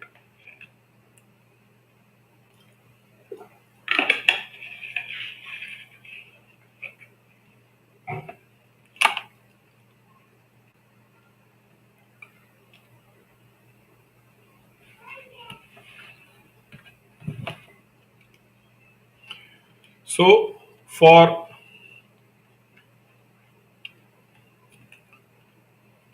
today, I have a question for you.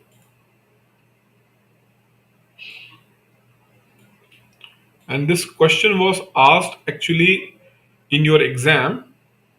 And I am going to take this question for you.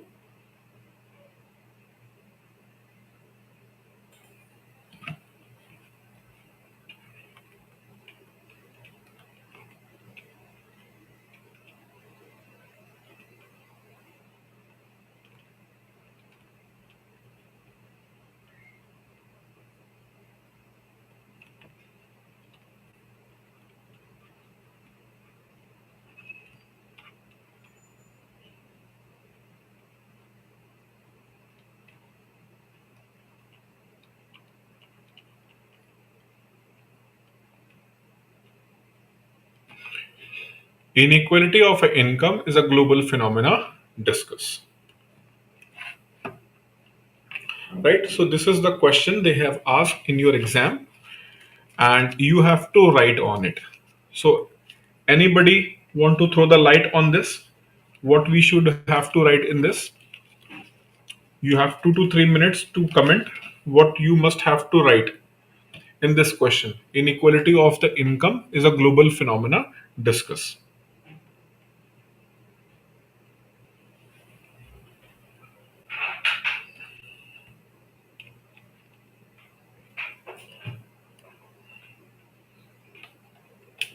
Are you able to see the question on the screen?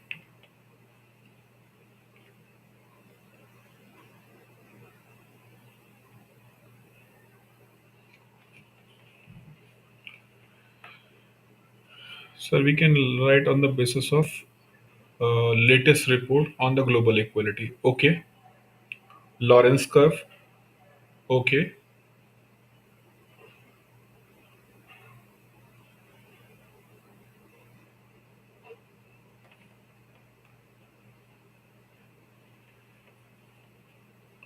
Shubham is saying that Lawrence curve can be used. Hmm. Near to Anil Reddy. Effect of pandemic. No, this question is not in the context of pandemic. This question, when they say that the global phenomena, inequality of the income. So inequality of the income, yes, it is increasing in the pandemic kind of the situation. That is true. It is increasing in the pandemic kind of the situation, but it is not just pandemic related issue. It's a global phenomena and it is having an existence since long time, since very long time.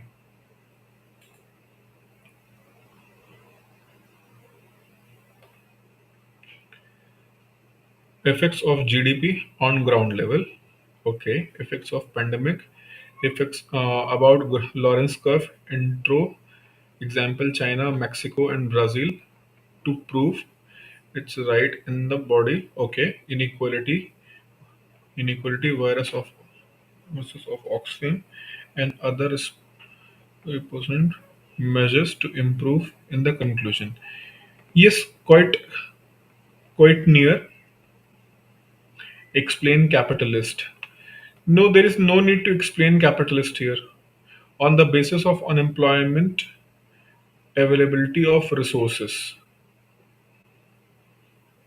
was also related and influence also causes. Yes, but that is not on this point. Means you are missing the point, Anil. Distribution of income of individuals. How inequality is affecting the developed development and achievement of SDG goals. We will write about how different nations are going through the income inequality. Okay, like what is the effect of malnutrition, the difference in the real and nominal wages. Yes, that can be mentioned, but again it is little bit away. We can write about the process that is used to measure the income of a country as a whole, which gives an unclear figure. Goal number 10 in the SDG. Okay. Okay. Nice try by everyone. Now, what I'll say that, so, okay, fine. Stop. Okay. Stop here. I will suggest you. Okay. I will suggest you. And maybe I'm not committing because what commitment I already made you, I have not fulfilled that to evaluate your answers. I was not able to evaluate. So I'm not making an statement ki I will evaluate, right? And I will review. But I will check. I will check your answers. I will see your answers. Maybe I'm not able to remark it, but I will see your answers. So you have to start practicing from this discussion. I'm going to discuss this question. Now, question is, ki, sir, if you are not going to review it and you are not going to check it, then why you want to submit? So at least you can develop the habit. At least you can develop the habit of writing. Maybe it is not being evaluated, but you must attempt on the basis of what the input what I'm going to provide in the this discussion, right? And directly you can send to me in the form of PDF file through I mean you can directly send it to me from the group, right? Directly send it to me from the group. I will see that if your answer is like very exceptional or something like that, I'll definitely contact you. Otherwise, those who are going to do this continuous manner, I'll definitely going to support. I'm definitely going to support. Right. But I'm not committing because if I will make the commitment, then I must have to check it. Otherwise, I feel very bad. Right. So this is why, honestly, I'm telling you, I'm not making any commitment, but I will try to evaluate. I will try my best to evaluate. So you must listen this discussion very clearly and with 100% focus, then try to write it. Okay. So what is the question? Question is saying that to submit all the paid subscriber, they can go to the Telegram channel. I'm available there with my name, right? You can go and directly send it to me, right? And this time when you are going to submit, you should submit, the question should be written properly. The question should be written properly. Then it is submitted by whom?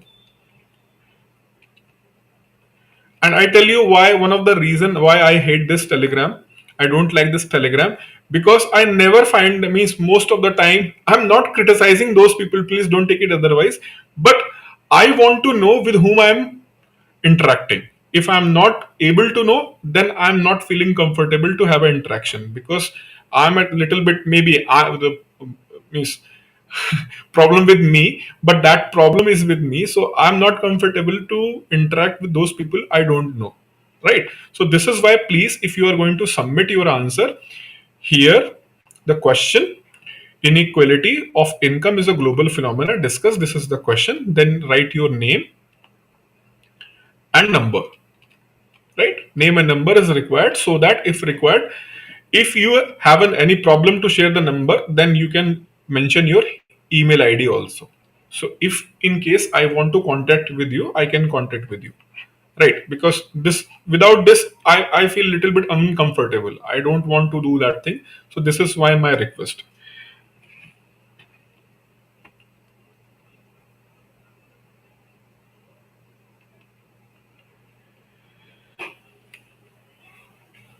Anil Reddy, you will be added. Don't worry. You will be added. Don't worry. And even I think Ashok ji has created this thing. Is, can you see? Can you confirm me? Ki, are you able to see this thing in the application? Can anybody confirm me? Ki, are they able to see that icon in the application of Telegram? Or let me once confirm from the Ashok ji. I will confirm and I'll let you know.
No, sir, not an application. Yes, sir, there is a logo. Anil, yes, there is a logo. Shubham, app update करना पड़ेगा क्या? Yeah, okay. In the course, if you click on the three dots, there is an option of RBI Telegram course. It takes you in the channel. But for private group, I think you have to add contact admin. I did the same, but for the general group, you can tap get added.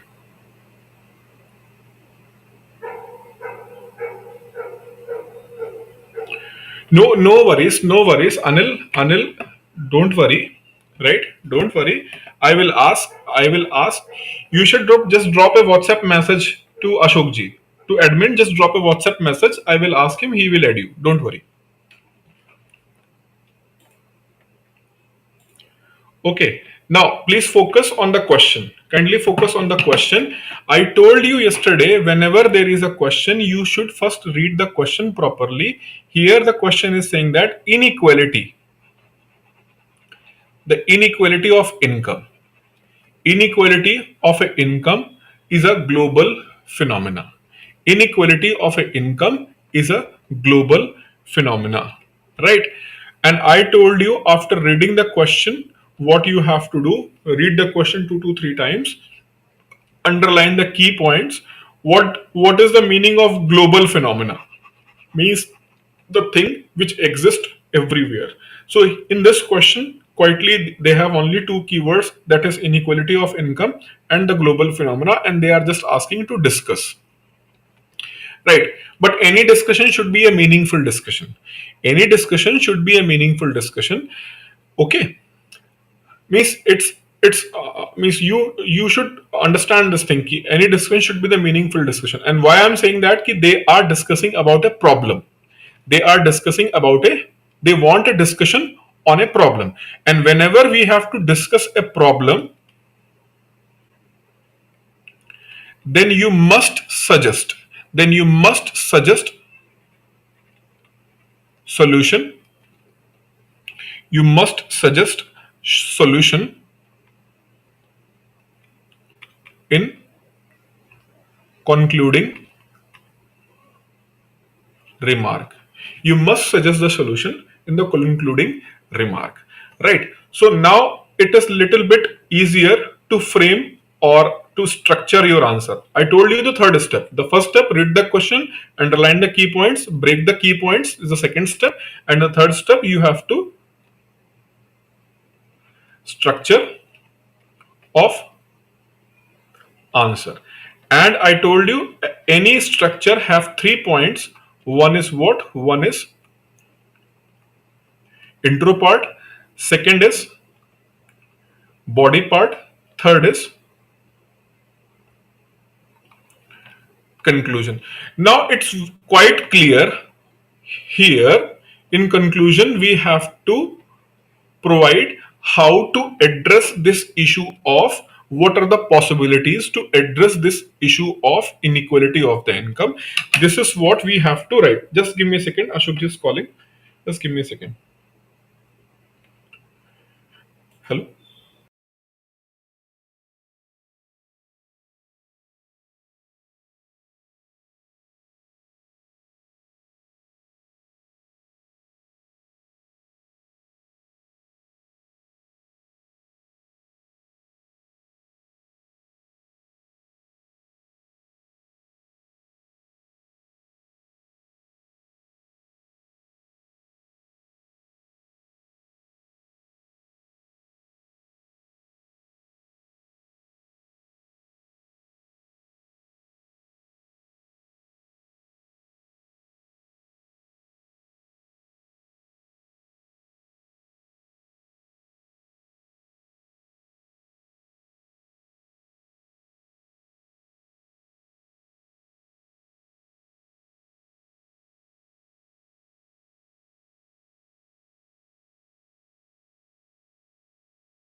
just spoke with Anil ji. Sorry, Ashok ji. He confirmed me he is going to be here in the group chat in few minutes, and he just told me that it's working. Means you can update your app or you can join through website. He's going to be in the chat group in a few minutes, and you can directly interact with him. Okay, in the chat. So what I was telling you, but please first focus here on this question, right? So I told you any answer have three parts: body, intro, and conclusion. And this for this question, we already figured it out what we must have to write in the concluding remark, right? We must have to write this thing in the concluding remark. Now, suppose that the word limit is 200 words, or word limit is 400 words, or word limit is 600 word. How to write answer and how to distribute number of words in the particular area, right? If the word limit is what, you can follow the ratio, same ratio, right? If the question is 200 words or 400 words, for 600 word you have to be little bit having a different strategy, because this is known as properly essay. So for essay, we must know few other things, but I will discuss when I will take a separate session for the CDB exam essay. I will take a session for that. But right now, just focus for the RBI part. 400 or 200 words question is there. So if the 200 word question is there, your introduction should not be go beyond 50 to 70 words. If it is going to beyond 50 to 70 words, it is not going to help you at all, right? Again, for the conclusion, you have to distribute 50 to 70 words. Here, maybe in the conclusion, as we have to write in the conclusion what concluding remarks should be on the solution, right? So if solution have long list, so you must have to summarize it and write into 50 to 70 words. The rest of the thing means I can say 60 to 100 words. 60 to 100 words must be reserved for the body of the answer. And don't worry, means if suppose that 1, 2, 3, 4, 5, 6, 7, 8. So in my page, I'm able to write 12 words, right? I'm able to write 12 words. So in 5 or 6 line, I must conclude my introduction, right? 5 to 6 line for the conclusion. If I'm able to write 5 to 6 word, or sorry, 10 to 12 words on the page in one line, I'm able to write, suppose that it's like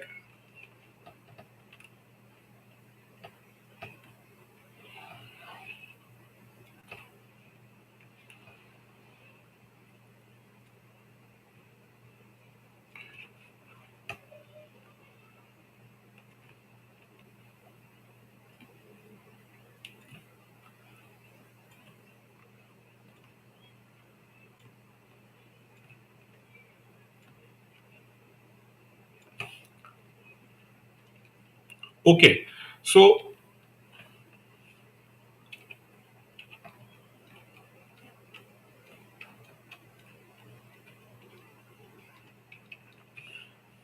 fine. So I'm going to write 10 words in a line. 10 words, approximately 10 words in a line. So I have decided I will go for 50 to 60 words, 50 to 70 words. That means somewhere around 60 words should be there to 5 to 6 lines. 5 to 6 lines are sufficient for intro, right? Whereas 8 to 9 lines for body, or even it can go for 10 lines, and again 5 to 6 lines for conclusion. Subject to condition, question is of 200 marks, and in a line you can write approximate. Again, approximate, not exactly. Approx 10 words you are able to write, then you are able to do this thing, right? So this is what is our projection. It is our projection. If you are not able to implement initially, don't worry about it. It will take time to come in the word limit. I told you this thing earlier in yesterday's session. I am telling you again. Just have an idea.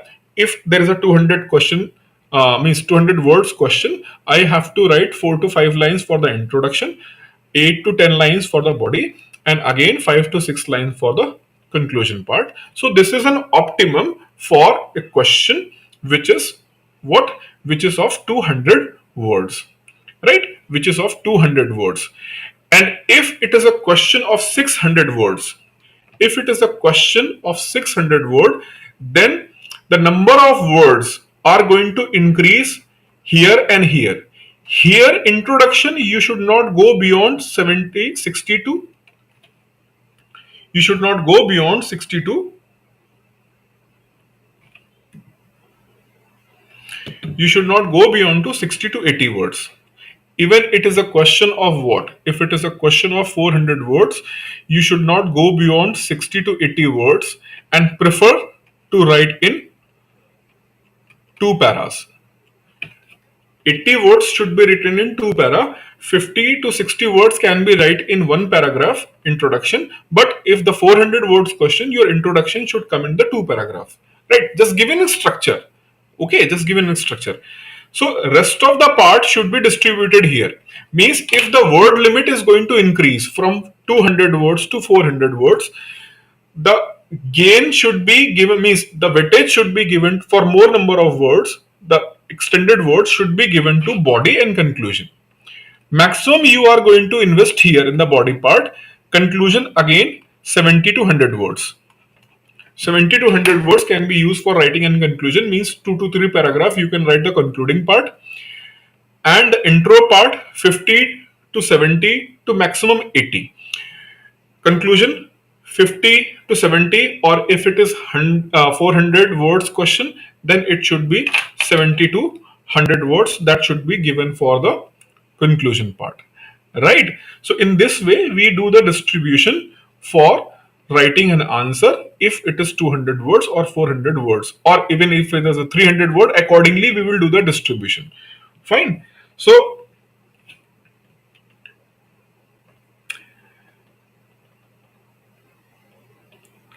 अरे भैया, you have 400 words or 600 words, but the strategy starts from the 200 words only. That's why I'm starting 200 words.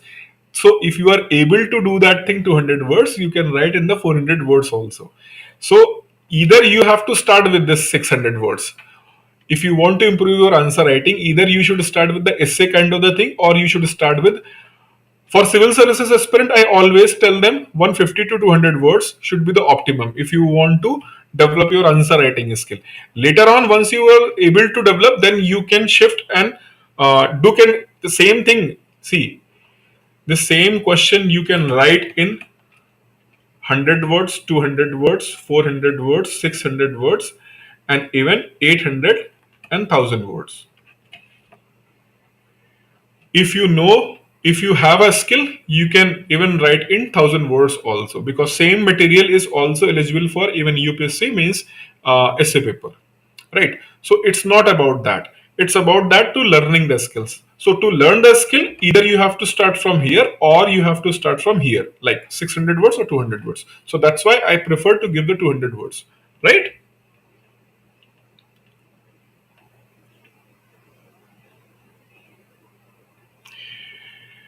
Prescribe word limit, what is your prescribe, अभी उस पर discussion ही नहीं करना है. I don't want to discuss this thing, अभी उसको focus ही नहीं करना है. अभी जो बेसिक लर्निंग में सीखा, या तो आप खुद से सीख लो या तो मेरे से सीख लो, right? And here what I am telling you, you have to follow without asking too many questions, right? You have to follow this thing if you want to learn with me, or you can follow on your own. Means it's not about anyone particular, I'm telling you this thing for in general, right? So I will tell you and you have to follow. If that is not going to work, then ask me a question, right? don't jump don't jump, just try to learn what I am giving you. Okay, don't jump, otherwise you will not able to do that thing with me. If you have better plan, you can execute on your own, but with me, please go with what I am telling you. Okay, so here I have given you, yesterday I have given you how to break down the question. Today I am giving you how to distribute the number of words for the different area. Okay, now for this question, what was the question? Question was, income inequality is a global phenomena. Income inequality is a global phenomena. So in the intro part, define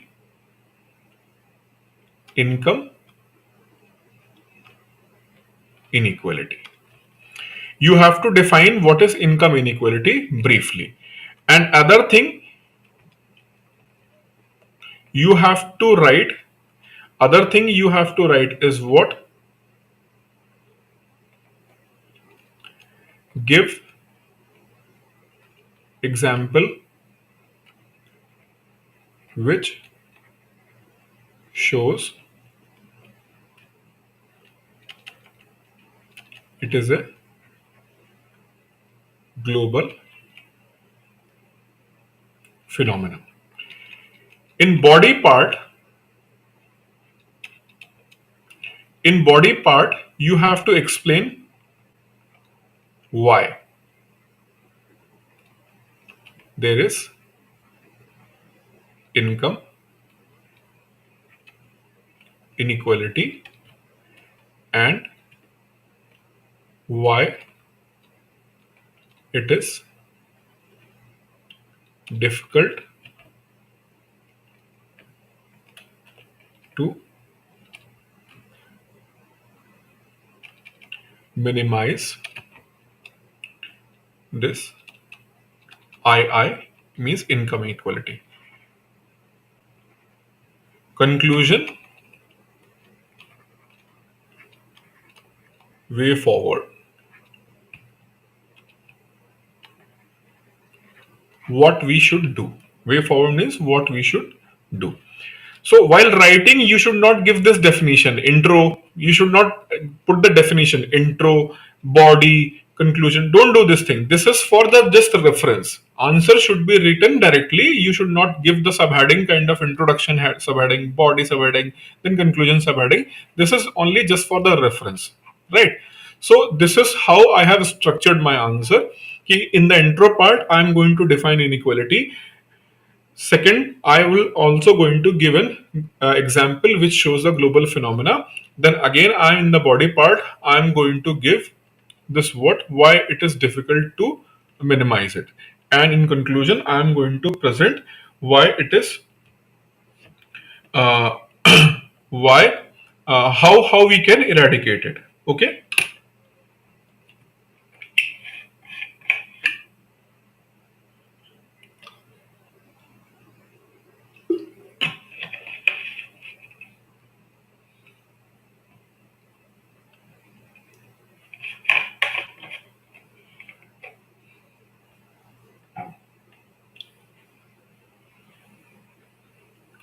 No, you should use the paragraph. You should use the paragraphing. Paragraphing always make your answer more attractive in the looks, right?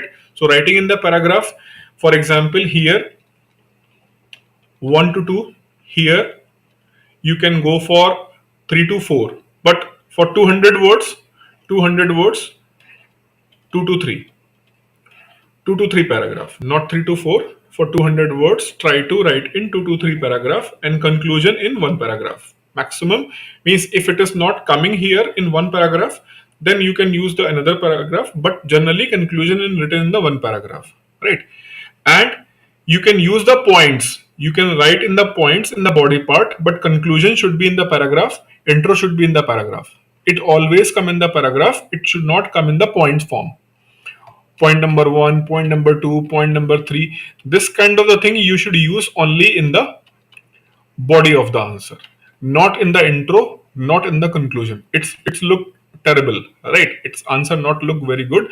It's look terrible. You do not have a skill of the presentation. That's why you are doing this thing in the conclusion part or the intro part, right? In the body, you can go for it. If you have, you can go for it. There is no means it's not necessary, or again, it is not unnecessary. Means if your answer can be written in the points, then it's good. If it is not possible for you, then it's also good. No harm is there. But whenever you write a point, one greatest benefit is that you can add more content. Or those people who have a habit of exaggerating the word limit, they can start writing in the points, because writing in the points sometimes that is going to hide actual number. It's like that. It's like that. If you'll see these two lines, these two lines are equal. These two lines are equal, but if I'll do this thing,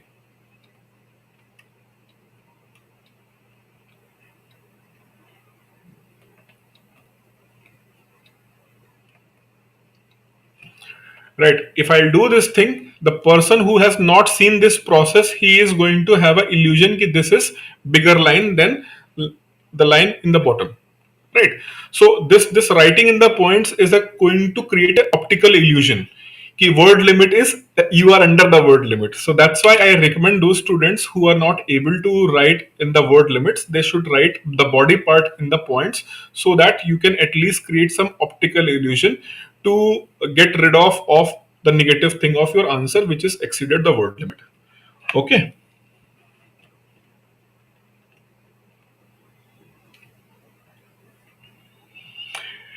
See, ultimately you have to type, right? Ultimately you have to type. So if you are going to use the typing, it's fine for me, no issues. No issues. Right. So I have explained you how to write this answer. Now the biggest thing is here. Why it is the biggest thing? One biggest thing is a here, the example, and what way forward you are going to suggest. I hope all of you know about the income inequality, and I explained you Lorentz curve and Gini coefficient both. I have explained you these two things, right? So it is little bit easier for you to define what is income inequality. For the good example, I can give you one example. His name is I told you this name earlier also. I hope you remember. His name is Thomas Piketty. Thomas Piketty is a French economist, and in his book Capital, he said that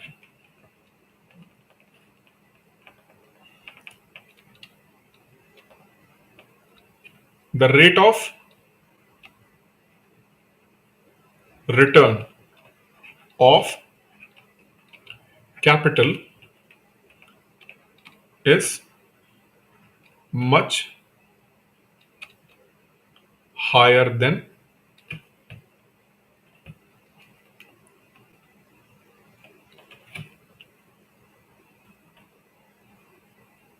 much higher than economic growth. Much higher than economic growth. So you can take the example of Thomas Piketty, and you can mention that Thomas Piketty in his work The Capital, he has mentioned this thing by analyzing the data of not only Europe and America, but he also includes the data from Asian countries and African countries, and he found this thing. So in that sense, we can say that income inequality is a global phenomena. Though I have certain PDF, see for your reference, I have certain images for you. I will share those images with you. For example, the Gini index. You can see the Gini index in 2019. This Gini index is showing that the income inequality, right? The income inequality. You can see that these are different areas which indicates the higher a higher Gini index indicating higher inequality. No data, 20 to 30. 20 to 30 means what? Gini coefficient is low. Value of Gini coefficient is low. That means there is high income equality. If Gini coefficient value is going to increase, then obviously the inequality is going to increase. So in this way, he has shown this thing how the income inequality is higher in the different part of the world. One data, but this data is, I don't suppose you are able to write there another data. right? Another data, the global distribution of income from 1800 to 2015 in Europe, in this and this. So this data you can have for writing there, right? There is no need to memorize. But why I'm showing this data, because I just want to make you believe that if we will do the different studies, we have found that how the income inequality was dif- uh, there in the different part of the era. So with this data we can say that income inequality is not just a modern phenomena, it having in the existence since past 2 centuries, right? We have this income inequality since past 2 centuries, right? And these estimates are based on construction of national account within a country inequality measures. So this is the data provided by the United Nations. So United Nations study has done, and with that this data came in the picture. So you can use some this kind of the example, right? With Thomas Piketty or such certain kind of the data, you can mention that these are the examples which shows that there is a global inequality. Now, why this global inequality is there, right? Now, suppose that you don't know what are the reasons, but you know that the conclusion में क्या लिखना है, how it can be reduced. You know that how it can be reduced, and how it can be reduced.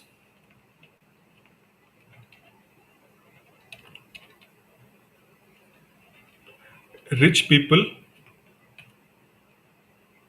must be taxed more. One solution: increased public spending. Increase public spending being done by the government. So increase the public spending, and other is rich people must be more taxed, right? So whatever the taxable amount you are going to get from the rich people, it must be spent on the public spending. You know how to resolve this problem, but you don't know why the problem is there. So you can mention it as a problem part. This is the problem because what is happening, the people who are investing at the higher level, rich people are investing and they are getting the more returns, whereas in comparison to the economic growth. But what is happening actually, the income is going to more to the rich people with their investments. So when the income distribution is unequal, then this problem will come. And it comes in all the countries, whether it is US or it is Europe or it is Africa or it is Asia. Here, one point you must mention when you will give the example, it do exist in where? It do exist in USA, Europe, Asia, and Africa. When you are going to give this data, you should remember that you have to differentiate here two things: income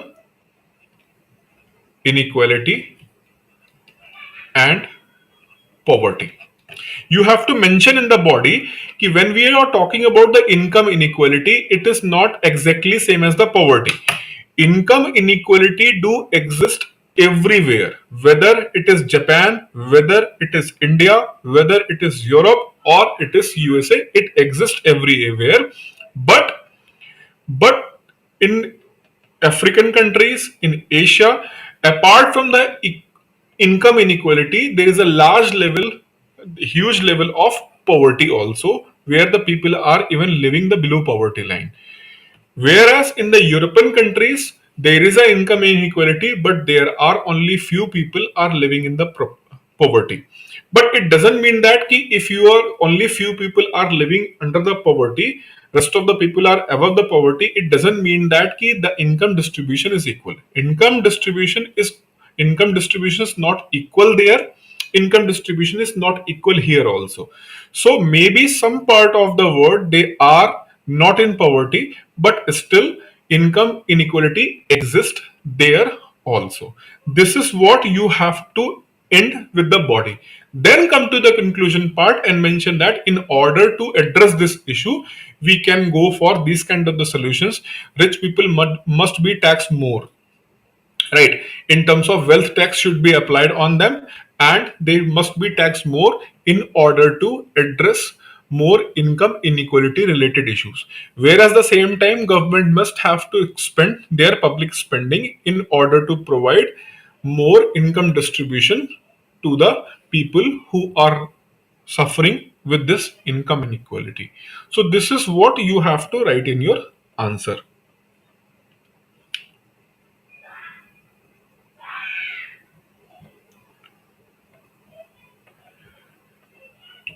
Okay, I hope this point is clear, right? So do this thing, write your answer, write your answer, and after writing it, submit to me directly from the group. Okay, directly send it to me in the form of PDF file, right? Send it to them in the form of PDF file rather than text, right? Write in the word or write on the page, click an image, convert into the PDF, and send it to me. Those who are going to type, they can type in the word, save as a PDF, then send it to me. Okay, let's see how many people are going to submit. Fine. So now it's too late. So I'm going to wind up this session. Tomorrow I will take the current affairs session at 10:30. You can join that one. Okay. And on Monday I will complete the economic history part. Sir, can CSR be a measure, sir, to reduce the inequality? CSR is already there, right? CSR, yes, CSR. You can mention, but it is not an effective tool. You can mention that corporate social responsibility must be implemented in more rigorous manner. It should be put there in more rigorous manner, then it is going to be the effective. If you are going to just mention the CSR, corporate social responsibility is an effective tool, no. The corporate social responsibility tool is there, but still it is not very effective. So government have to come with more innovations in the corporate social responsibility, and it should be implemented in more effective manner. This in this way you can write it there. No deadline. You can take 1 or 2 days. This is a kind of the deadline. Not right now. You can take 1 or 2 days.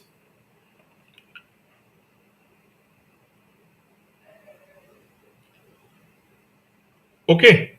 So now I'm going to wind up this session. We will meet tomorrow morning. Okay. So good night to all of you.